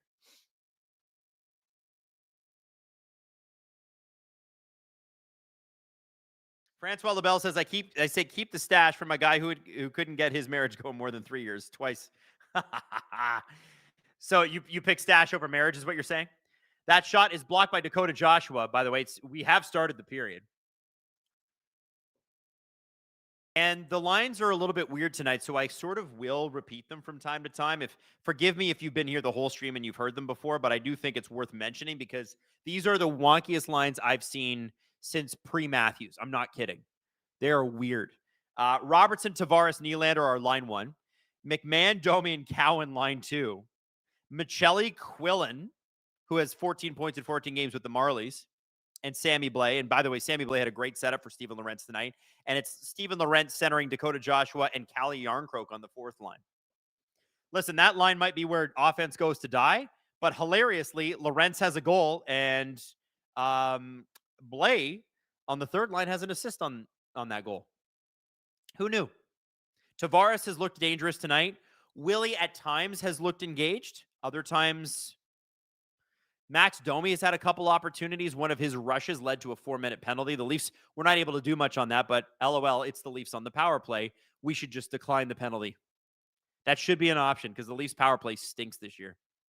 And it's so funny. They're among the league leaders in goals for, and it's basically all at 5-on-5. It's crazy. What's up, Hayden? Hayden says, when do we get Michael Pezzetta? Well, that's a good question.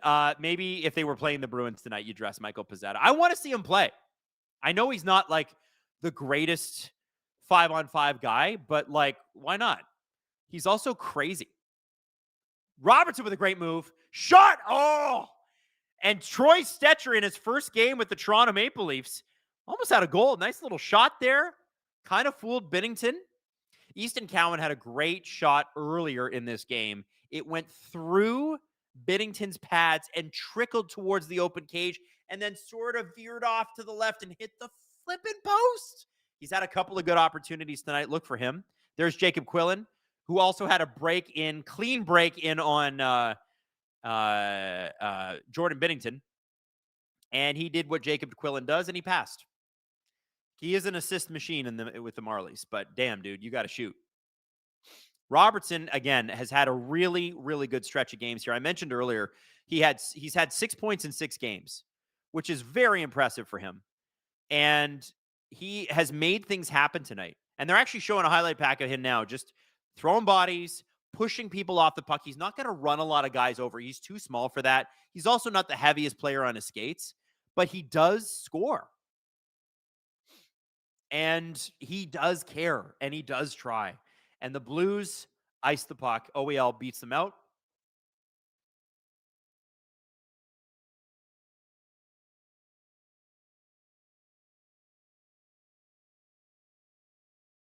Oh, Super Chat says that it's Justin Falk's 1,000th game. Hey, good for him. Shout out to him. Thank you, St. Louis to the max. Is that St. Louis to the max, Domi?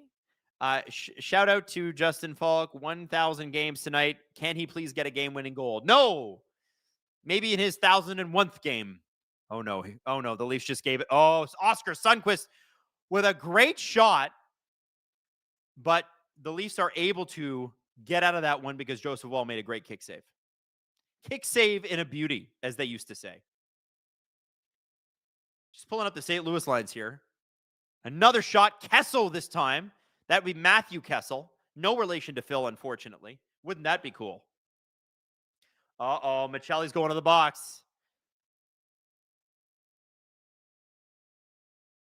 That is a shot over the glass in your defensive zone. The Blues were pressing, as I told you they would to start the period. And they fire. Michelli just fires that out completely. That is a delay of game penalty every damn time. He knows it. He hates it. And the Leafs penalty kill, which stinks, just stinks, is going to have to take the ice. Look, if you're a Blues fan, you're looking for open passing lanes because that's what they give you. Whew. Leafs are that. By the way, that Snuggerud shot was because I believe Morgan Riley pinched. And please stop. Come on, it's 2-2, and you guys have played well. Hold it together, Toronto. Benoit, McCabe, Lorentz, and Yarncroke out there. 2, 22, 18, and 19 if you're looking for numbers. And here we go. Another cross-ice pass. And, oh, it would have been perfect. Not able to get a stick on it is Jimmy Snuggerud. Wow. That was a beautiful passing play by the St. Louis Blues. I'll be honest with you, Blues fans. I'm happy for you, But the Leafs will make anybody look good on the power play right now. 1:08 left on this power play. Blues power play is pretty good. I think they're, what are they, 12th coming into this game? They've already scored on the power play tonight, too. Leafs keep giving them opportunities, too. Like gift wrapping them. Would be nice if they didn't do that. This is a really close game. This is we call this a scraping the barrel game because it's two of the worst teams in the league. Holloway.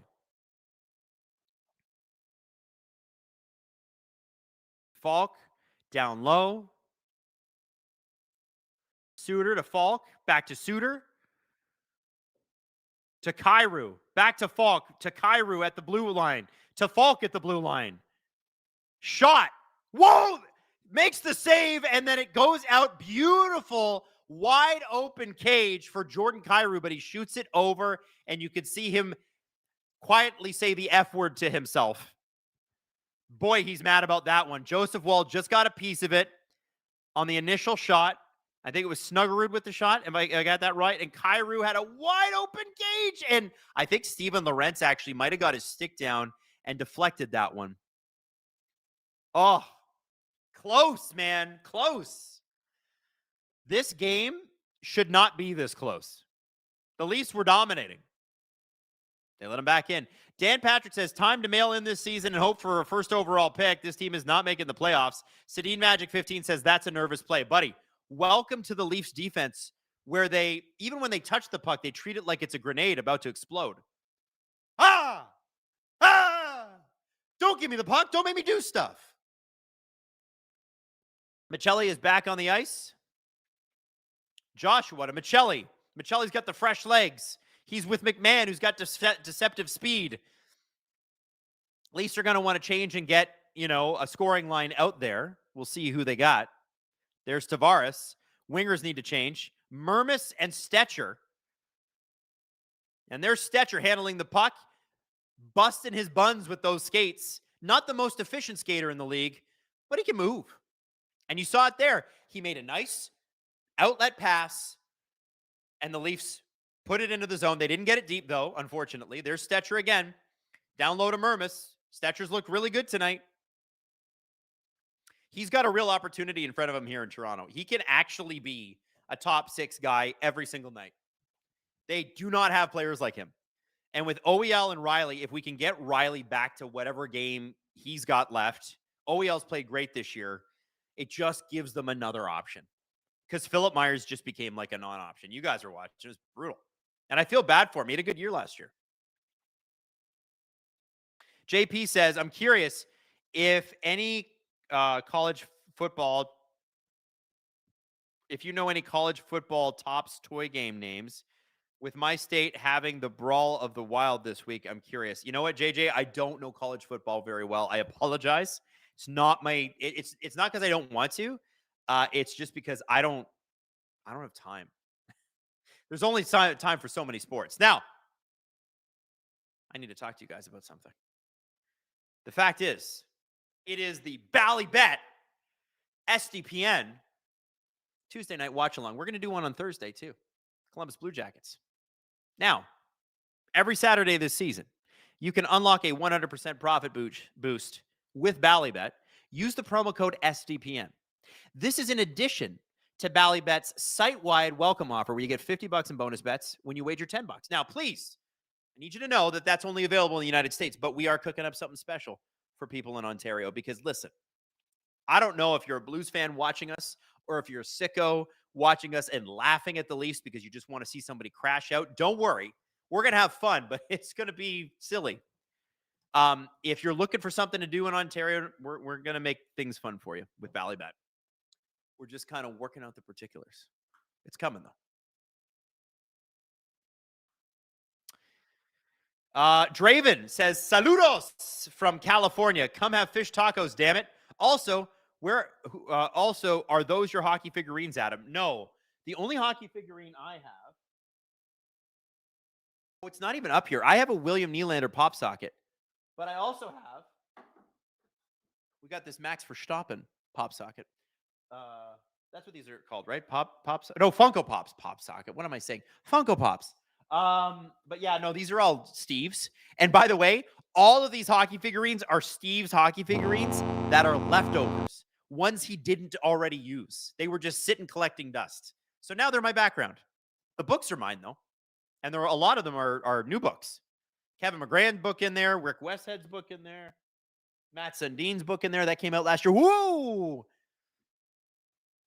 Tavares tries to get the puck up to Nylander. The Blues are doing a really good job smothering the Leafs through the neutral zone, and the whistle is blown because I believe it was a high stick by the Blues, and they were the first ones to handle it.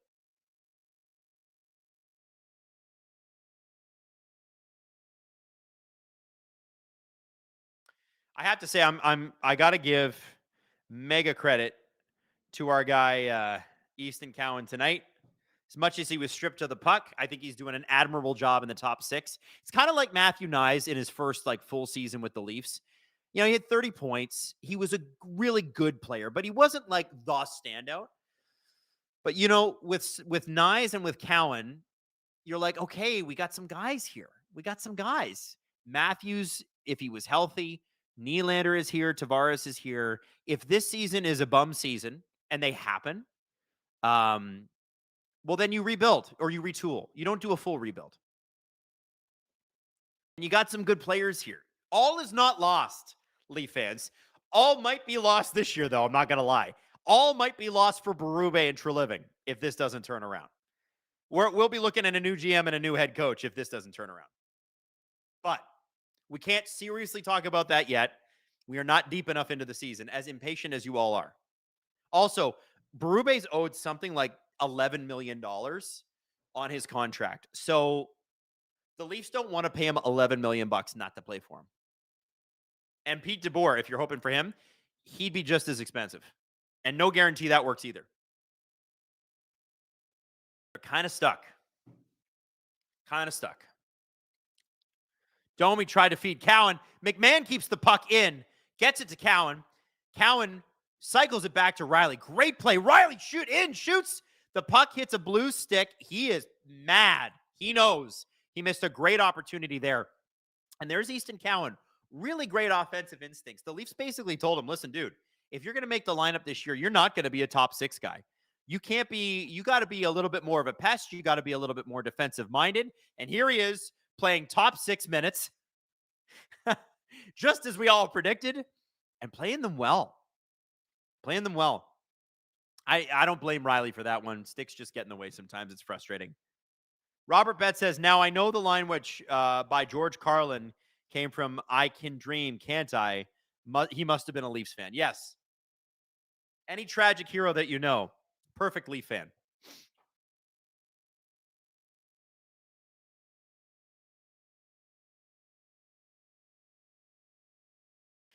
Just got a question. Adam, what are your thoughts on Peter Laviolette if they want to go the route of gassing a coach? I think that Laviolette is a veteran team coach. I don't think he's a young guy coach. And it depends on where the Leafs think they want to go. Guys, when I look at this team, I don't know that a head coach can fix this. I think this is roster construction, and I think it's injuries. I think it's roster construction number one, and then way down it's injuries. And there is a lot of injuries. So I don't know. Laviolette, to me, I mean, he's had a great career, no question. I think you bring him into a veteran team. And if you're going to go a little bit younger, which they probably should, if this team does not do well this year, okay, then you're going to have to find a guy who's great at mentoring those guys. And, kind of like what Sheldon Keefe was when he took over. Babs was not great with young players. We kind of know that. But he was there to establish a culture because they had no culture before that. Hayden said he wasn't good with veterans either. That's true. He did pick favorites. Babs was just a bad dude. But, yeah. I think that if you're going to go a little bit younger, you're going to maybe you do draft higher in the draft next year. Okay, cool. You're going to need a guy who can handle that. And I'm not sure I don't know that it's not Berube. Maybe it is. Maybe they look at this and they go, it's not really Craig's fault. But my question is, are they even are they even listening to him? And if they're not, can you get them re-engaged? And if you can't, can he be the coach anymore? McCabe knocks it down, but the puck is not out of the zone. 10:26 left in the third. Not a whole lot going on for the Leafs in this period. The Blues have come on strong, as I told you they would. And look at that. A shot and a big save by Joseph Wylde. Leafs left Braden Shen absolutely wide open because, again, defending the pass in their own zone seems to be impossible for them this year. Robertson with a nice little move, but the puck is stripped. Francois LaBelle dropping 5 SDPN memberships. Mike says, hey, I've been an SDP listener since 2016, and I'm not even a Leaf fan. Thanks, Mike. Perfect amount of polished and free, but Adam referencing sources, then not coming true makes me ill. Referencing sources, then not coming true. I don't know what you're referring to, Mike. Sources tell you things, and sources can be wrong. But also, like, you got to remember, when a source tells you something, you have to take it as they're more of an expert than I am. And the source tells me this, and you kind of go with it. Hayden said, also, people change their minds. They do change their minds. I have no sources on what the Leafs are doing. That's for sure. None. Zero. Spectres 46. Who's the top Leafs killer of the decade? That's easy. Brad Marchand. Next question. Hayden says Pasternak. Yeah, I think Marchand owns owns them up here, which allows Pasternak to score the way he does. You could also say Patrice Bergeron. That entire line. W. Fraser says, I'm the idiot who suggested Steve eat wasabi during the draft stream. I still want to send you guys a box of hockey cards to open up as an apology. Well, you don't need to apologize. That was hilarious. And the draft was atrocious viewing this year. I don't know how you could have made it worse. It was so bad. Alex says, I'm over the Berube hate. The players are in a market where they don't have to work for their fans. Rogers is the worst owner. Team is entitled. Well, there's no question, Alex, you have a point on a couple of things. I think the Berube hate's overblown. I think this Leafs team, their lack of accountability goes back years, and it predates Berube, and it predates Treliving, honestly.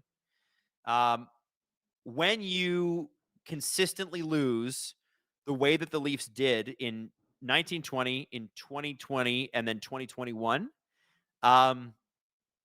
there has to be changes, and the Leafs refuse to make any, and that's Brendan Shanahan. I put that at his feet. You need to shock people. You need to be bold and make moves, and they just refused. They were like, instead of being bold, let's just be the same. And the same thing kept happening. It's crazy. Dan Patrick says the Leafs have to win 40 of their next 63 games to make the playoffs. Yeah, I've heard basically you got to be the projections are that you got to have between 95 and 97 points to make the playoffs in the East this year. I don't know if that means they got to win 40 of the next 63. I don't know what that takes them to, but that's the prediction. They got to win a lot. And to be honest with you, not sure they're going to do that. This is a team that if they were good, they would stomp. But Blues fans are here, and they're watching, and they're going, wow, LOL, you're just as bad as we are. Rex said, did Brad wreck Calgary, or did Murray Edwards do that for him? I don't know if you guys saw the report today, but there is a report out there, one of the insiders, I thought it was Frank Saravalli, who said there's a huge disconnect between management and ownership right now because management desperately wants to rebuild this team. They're already basically in last place or close to it anyway. Get a great draft pick. Calgary's never drafted first overall in their entire history.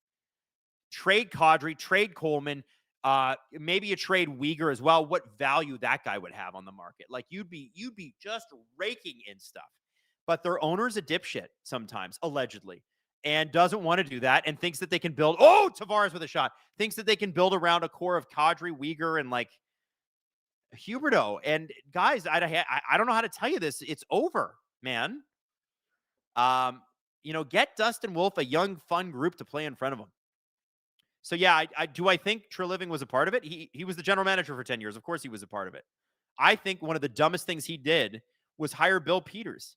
Like, they tried – they had to, like, give Carolina a draft pick to hire Bill flippin' Peters, who was mid as hell. Why Bill Peters? And he also turned out to be a gigantic a-hole. I never got that one. I think obviously as a general manager, you're going to wear some mistakes, right? Like Dubas needs to wear the fact that he overpaid for Mitch Marner. Completely capitulated. That deal was overpaid from the start to finish. And it's not that Mitch didn't live up to it. It's that he hadn't earned it. So I look at that and I go, as a GM, you're going to make mistakes. Treliving, what's important about the Calgary question is people forget this. Brad Treliving didn't get fired. They wanted to keep him. He said, I've had enough, and walked away. He resigned. When do you ever hear a GM resigning? So you can criticize everything he's done in Toronto. I will listen to that. But like, dude, the GM said, no thanks. I don't want millions of dollars on my extension. I can't handle this owner anymore. Marshall fan says it's too early for both of these teams to be thinking. Is it too early for both of these teams to be thinking about Gavin McKenna? I'm from St. Louis, and anytime I talk about it, other fans are against it. I don't know why you would be against a good player joining your roster. I did see a report today about one of the other insiders. Somebody, I don't even know if I called him an insider, but somebody said, I don't remember who it was, to be honest with you, but there was somebody that was saying that the top 5 this year could all be superstars in the NHL. That scouts are saying that. So I talked to somebody who does that for a living. And he wrote, LOL, literally nobody is saying that. McKenna seems to be, although he's not played well at Penn State at all. Not well at all. Hayden says McKenna Snuggerud would be gross, though. Yo, it would. Listen, it's not too early for Toronto to talk about it. We got to have something to look forward to. So, yeah, you go ahead and talk about it in St. Louis because there has to be something worth watching for. Are we selling hope or are we selling wins? By the way, the game is still tied. 6:42 left in the third period. This third period has kind of gone by mostly uneventfully. Robert Bett said, my father used to say, if the team is losing and they're listening to their coach, it's the coach's fault. If they lose and they're not listening to the coach, it's the player's fault. And, you know, this team was top 10 in defense last year. It's embarrassing. It's true. Any chance of the Leafs pro scouts Eric Lacroix on the pod? I can promise you he has some great stories and isn't shy about doing podcasts. I'd love to have him, but I think the Leafs would block that. Not because we would ask him anything that would be crazy, but I just, especially during the season, the Toronto Maple Leafs are sort of loath to have a lot of interviews because, I mean, Toronto's just a hot market, right? There's a lot of media everywhere all the time. I would love to have Eric Lacroix on. I just don't know that the Leafs are going to go approving that. Falk on the blue line, 6:15. St. Louis pushing here. Fourth line for the Leafs out there. It's Lorentz. I think Robertson's with them. And Blais. Because they were midway through a change. Now it's Robertson, Nylander, and Tavares. No, Yarncroke is out. What is going on?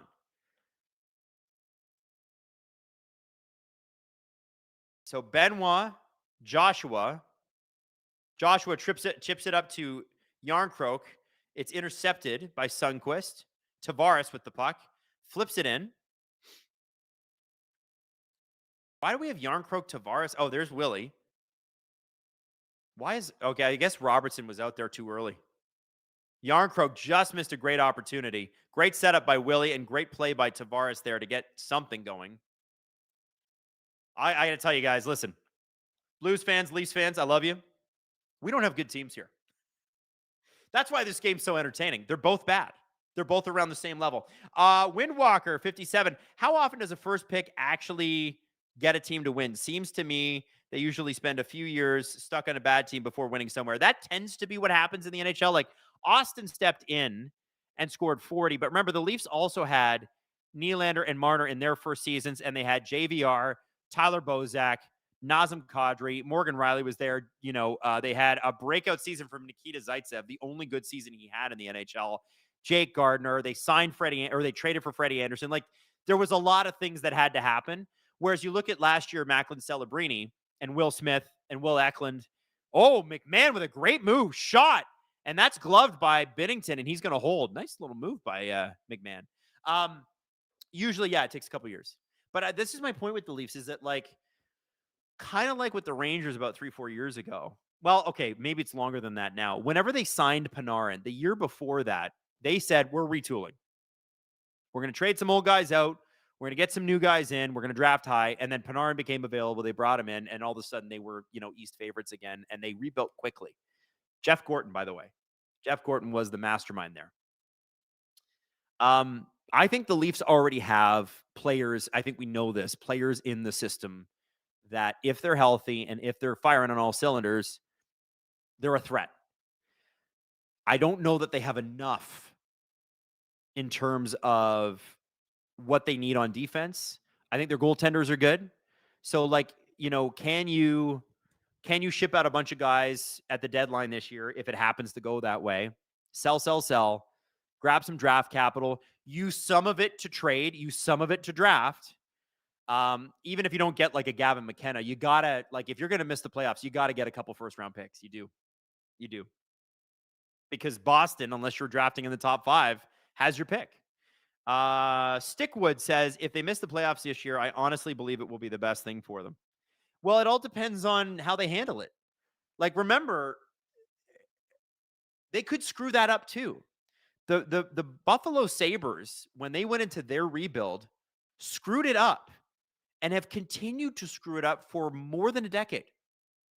It's not like it's a guarantee. Retools are not a guarantee. That's why you think of guys like, Matthews, Tavares, Nyes, Easton Cowan. Hopefully Ben Danford is an NHLer by next year, or making his way to it. Maybe he plays 20, 30 games. I think they do have to get younger. I think they do have to get quicker. It's not easy to do that. So,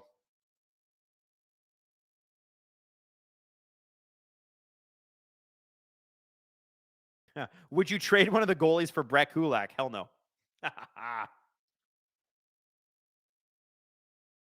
Phenom says Sharks moved their franchise player Carlson, and look where they're at now. I don't know if you know this, but when Erik Karlsson was the franchise player for the San Jose Sharks and he won the Norris Trophy, I think he was like a -36 that season. San Jose did the right thing, and they were not making the playoffs that year either.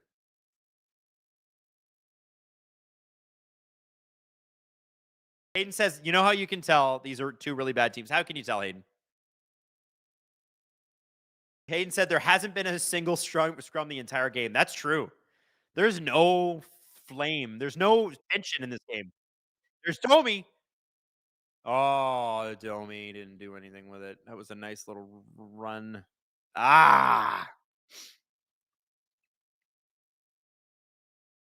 Domi is going to get another shot at this. This time with Easton Cowan. Is Domi going to shoot? He's going to pass. Shot! McMahon, and a big save by Jordan Binnington. Big save, Jordan Binnington. Wow. I need Jordan Binnington to not be Four Nations form. Big shot there, and another save by Joseph Woll, who's looked really strong to start the game. Joseph Woll didn't have to do anything.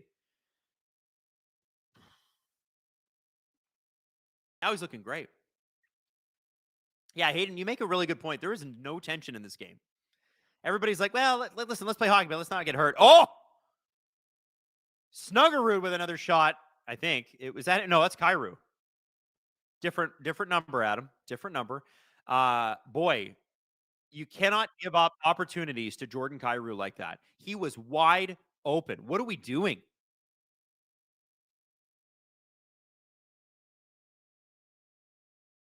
Hayden said even the penalties have been soft. That's true.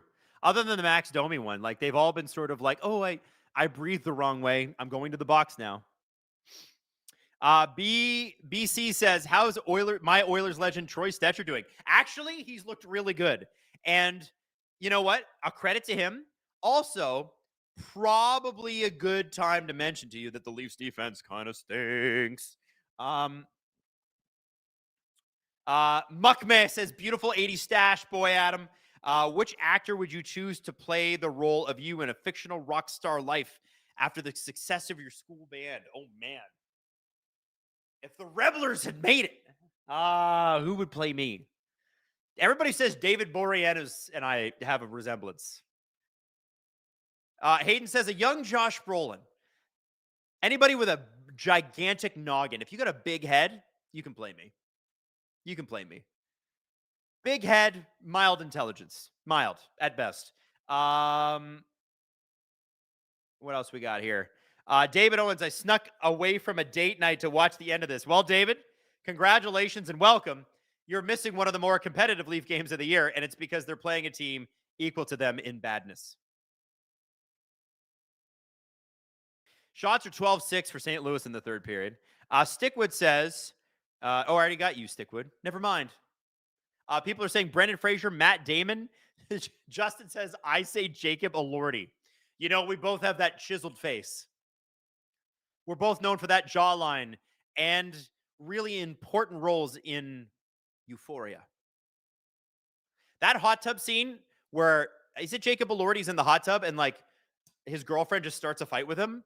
That I saw that on TikTok, and I got to be honest with you, I don't miss being in my teens and 20s.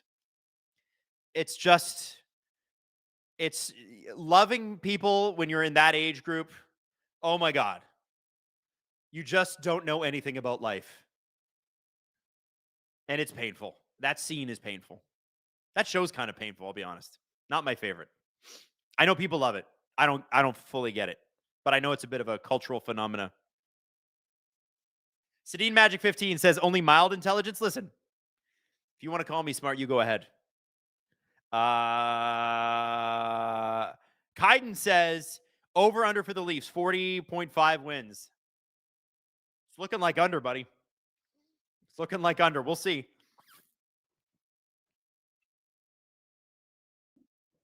Doug Leaf fan says the guy that could play you is the husband from How I Met Your Mother. I don't know who that is. Never watched that show. Jason Segel?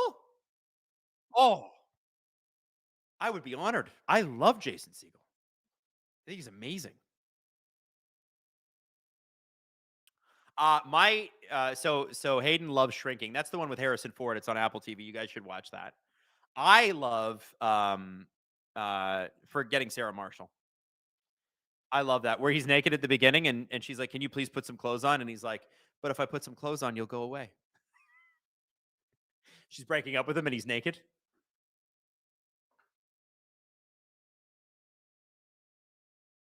All right. 144 left. Let's focus on the game. Max Domi taking a defensive zone faceoff, and he wins it. Hell yeah. That's who you want out there. You want Max Domi, Dakota Joshua, and Calle Yarncroke.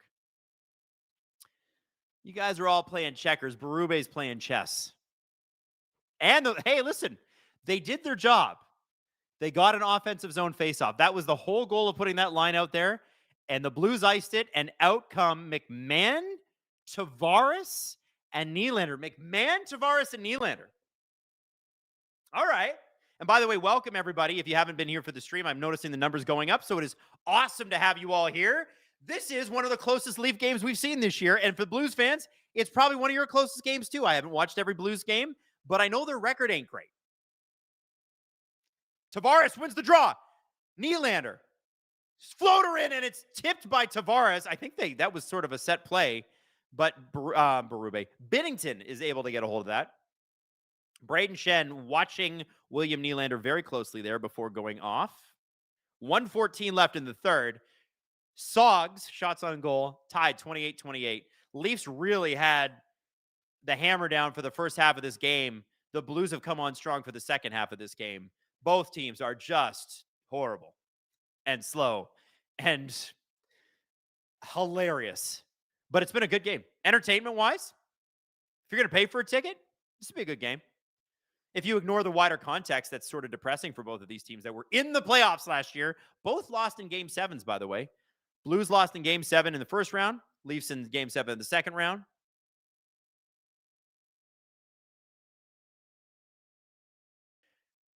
Somebody said in the chat, it's egregiously slow hockey. Oh, these teams skate like there's lead tied to their ankles. It's just, oh man, you know what's crazy? We're going to see two of the NHL's slowest teams go head-to-head in 3-on-3 overtime in about 15 seconds here. Holy moly. Are you guys ready? Are you? Hayden says, I still have Leaf fans telling me that Minnesota Wild hockey is slow. It is slow, but not like this. There's slow that's effective, and then there's slow that's bad. I think you know which one the Leafs are. Francois Labelle, I see over 2,000 viewers and only 600-ish likes. What the F? You know what? Francois Labelle makes a point. Can I get a little like spike going? Because the more you guys like this video, the more it's going to pop up in the algorithm and more people are going to find us. And that's what I want. I want to bring more people in to Gripper Nation. If this is your first time watching an SDPN stream, I'm Adam Wylde. Nice to meet you. It's a Bally Bet SDPN Tuesday night stream.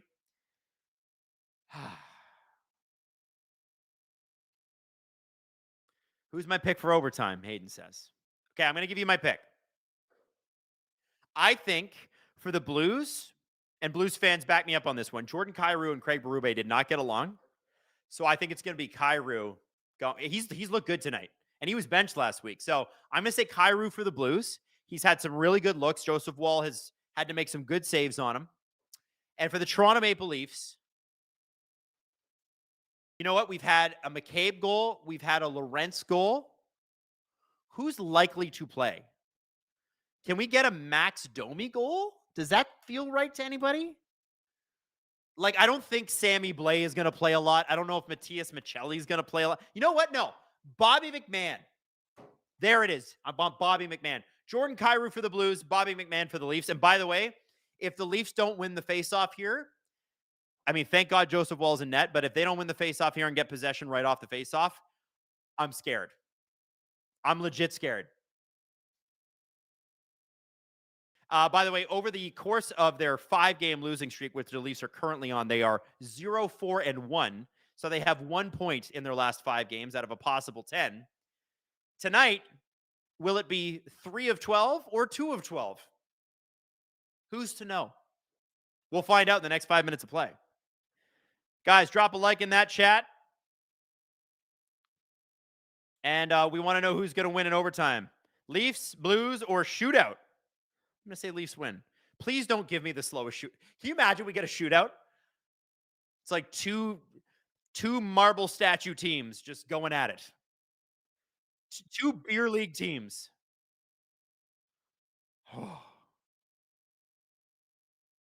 Hayden says 19 rounds and everybody's hitting the post. And here's Simon Benoit with the Leafs' 20th shot in the shootout. So it's Domi, Nylander to start here. And they've already switched off a defenseman, which I don't understand. Oh, no, they haven't. Riley. Oh, Nylander just gave it up. Now we're in trouble. Oh, it's Parayko, though. Thank God. Oh!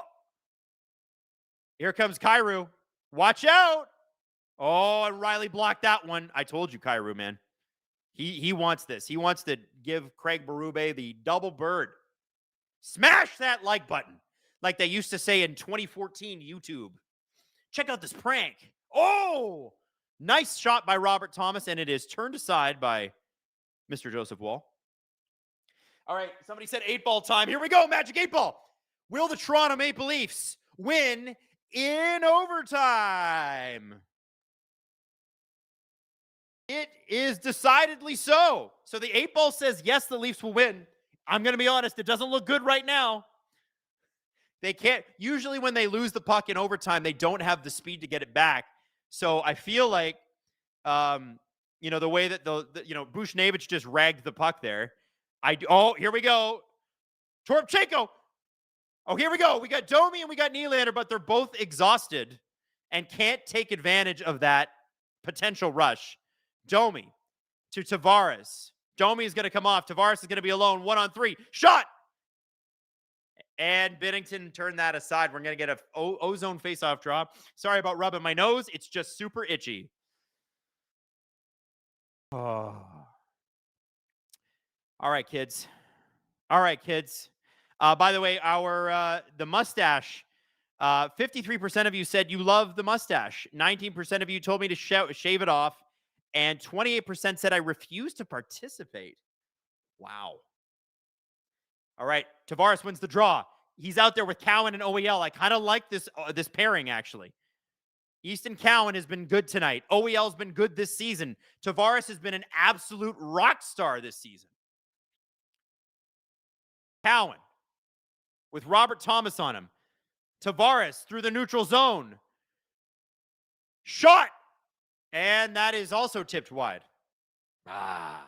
Sundqvist sort of fell at the blue line there. I thought the Leafs might have an opportunity.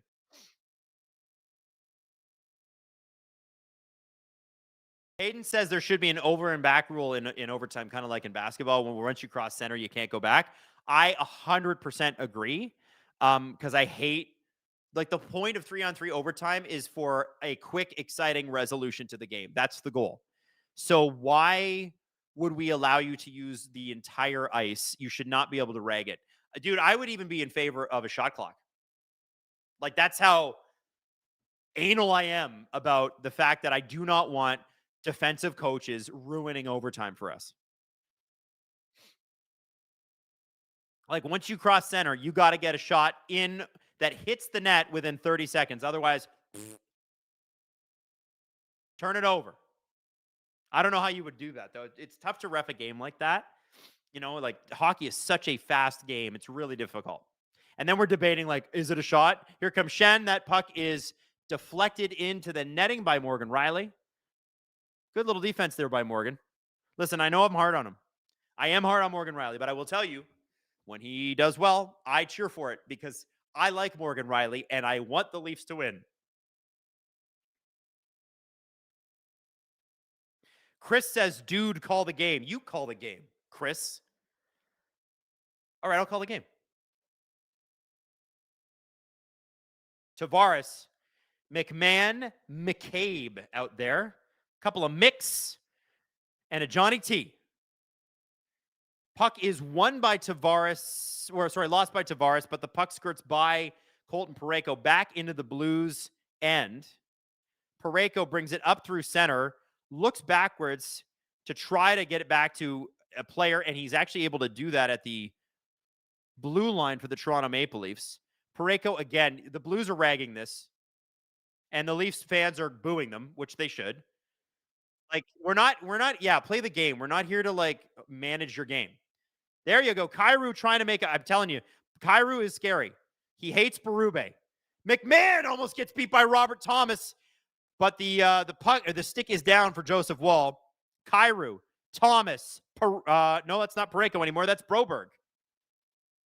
Thomas with the puck up to Broberg. Broberg at the blue line. He brings the puck back out. Blues are ragging it again. Trying to get a change in. They're getting booed. Holloway, who has struggled this year. Kyrou's still out there taking a long shift. I'm not sure if Jim Montgomery wants him to be out there that long, but he's Jordan Kyrou, and he does that, and it drives coaches bonkers. McMahon steals the puck. Leafs finally get it back with 1:10 to go. They're going to need a change here. I think they're exhausted. Tavares fed a really nice pass by McCabe, and he is 1-on-3 in the corner. He's holding onto it so that the Leafs can get a change. And look at that. Morgan Riley gets it. William Nylander in. Scores! William Nylander! And he's got a finger to the sky. What a goal! The Leafs' first win in a week and a half, maybe even two. And it's a big OT win against the St. Louis Blues. And by the way, any win against any team is good. You can only beat the team in front of you. I know where the Blues are in the standings. That's what I'm looking for. But damn it, the Leafs did it tonight. They flippin' did it. That was a great play. That was all John Tavares. He keeps Broberg, Holloway, and Buchnevich away from it, kicks it out to Riley, who gives it to William Nylander. I don't know how he did that. And he is able to get Binnington to commit too early, makes two more moves after Binnington goes down, and scores. Hayden is in my ear going, that's disgusting, and he's right. And William Nylander's got every right to gloat after that goal. That was beautiful. Beautiful goal. Wow. John Tavares has been the savior of the Toronto Maple Leafs this year. And that has got to feel good. It doesn't matter who you beat. It doesn't matter how you did it. when you're on a 5-game losing streak, and the Leafs were 0-4-1 until tonight, you just gotta win. And they did it at home, and they did it in front of their crowd, and they did it in a pretty sexy way. Like that goal was sexy. Hayden says John Tavares should get the belt. John Tavares, for that play alone, should be the first star. They're not going to let him be. I think he's going to be the third star. But damn, the Toronto Maple Leafs won a game. William Nylander with a goal against his own net, but don't worry, he'll score against the St. Louis Blues later on, and it is the game winner. William Nylander giveth, and William Nylander taketh away. And it's just, honestly, that's the Leaf season. But damn, now the question being asked in the SDPN chat right now, are the Leafs back? And the two answers are, they are so back, Edmin. And the other answer is, they never left, Edmin. I'm going to say they're so back, because they definitely left. This is a great super chat from Steven. 1-0-0 in the Troy Stetcher era. True. And by the way, Troy Stetcher looked really good. Rusty Mitchell says, rule change suggestion. Instead, take the blue line out in OT, eliminate offside checking up. It's already pond hockey. Just go all the way. I agree, but there's too many traditionalists in the NHL. Fart. How are we feeling, Leafs fan? Alyssa Schultz says, ally Leafs, let's go. Remember, it is Leafs Pride Night tonight, and we said it would be homophobic if they didn't win. And they won. Good for them. Ryu says the Leafs have now beaten a grand total of 2 teams that made the playoffs last season. That's right. This is a hilarious Toronto Maple Leafs stat. Before tonight, the Leafs had only beaten 1 team this year that made the playoffs last year. 1 team. 1. Now they've beaten 2 because the Blues made the playoffs last year. Hallelujah. Hallelujah. All right, I'm just looking at... Fourier says, that was an awful game for the Leafs. Ha! Joke's on you. Every game's an awful game for the Leafs. Sometimes it's ugly. Sometimes it's ugly. William Nylander scored on both teams tonight. God bless that man. Richard says, notice we finally have goaltending. Yeah, isn't that nice? Isn't that nice? Gabe says, it's an OT win against the Blues. It's a start, but we are not back. Hey, Gabe, don't harsh our vibe, dude. Gabe, they can only beat the team. Imagine they lost to the Blues. What would you be saying then? You wouldn't be saying, oh, it's only a loss to the Blues. You'd be like, that's a loss to the Blues. Are you kidding me? Sammy Blais made a spinorama pass today, too. Sammy friggin' Blais against his old team, the Blues. Bonkers. Bonkers. Andrew Doctrell says, we're still terrible. Yo. Nobody said we weren't. All we said is, are we back? And I would say, currently, yes. We'll see about Thursday night against the Blue Jackets. Now, it is the Bally Bet SDPN Tuesday night stream. I am your host, Adam Wylde. And by the way, on Thursday, we're streaming again. So if you enjoyed it tonight, I hope you come hang out with me, because we're doing this again. And Hayden's going to be here too. Will Justin be here, or is he leaving us? Yeah, we'll see. We'll see if Justin's too lazy to join us on Thursday. I just called him out. Silent Rob says, Tavares, magical play from Pierre Maguire. Very true. James Stemler, Willie literally started it and ended it. He did, James. He did. Hawks 23, playing the parade. We're so back. I like that attitude. Yeah. Woo! Hey, guys, I had a blast with you tonight. I had an absolute ball. I know that it didn't always look pretty, but you guys were great tonight. And I just so appreciate you coming in and watching. This was a really fun stream to do, even if the hockey was ugly. The Leafs are slow. The Blues are slow. Both are bad, but the Leafs are less bad. And that makes me a happy boy. So, new SDP tomorrow. New CJ show Thursday. I am doing the stream Thursday night. VIP episode drops Friday morning, and another SDP on Friday afternoon, baby. SDPN, just dropping the content. C. Kinley says, hey, Adam, I agree. Riley has been poor defensively, and I'd like him to be a little better, but he has 16 or 17 points in 19 games. Yeah, that's awesome. That's great. It's not that I'm expecting Morgan Riley to be the best defenseman I've ever seen on the defensive side of the puck. I am expecting him to be an NHL caliber defenseman. And for a lot of this season, he hasn't been, but I do like him on Oliver Ekman-Larsson's pairing. So anyway, I'm going to wrap it up there, guys. A big shout out to Justin Fisher on the SDPN chat. Big shout out to Hayden for running the stream. The stats god, Hayden. Love you all. Gripper Nation, new and old. Thank you for joining us tonight, and I will see you Thursday night with Bally Bet's SDPN Thursday night stream against the Columbus Blue Jackets.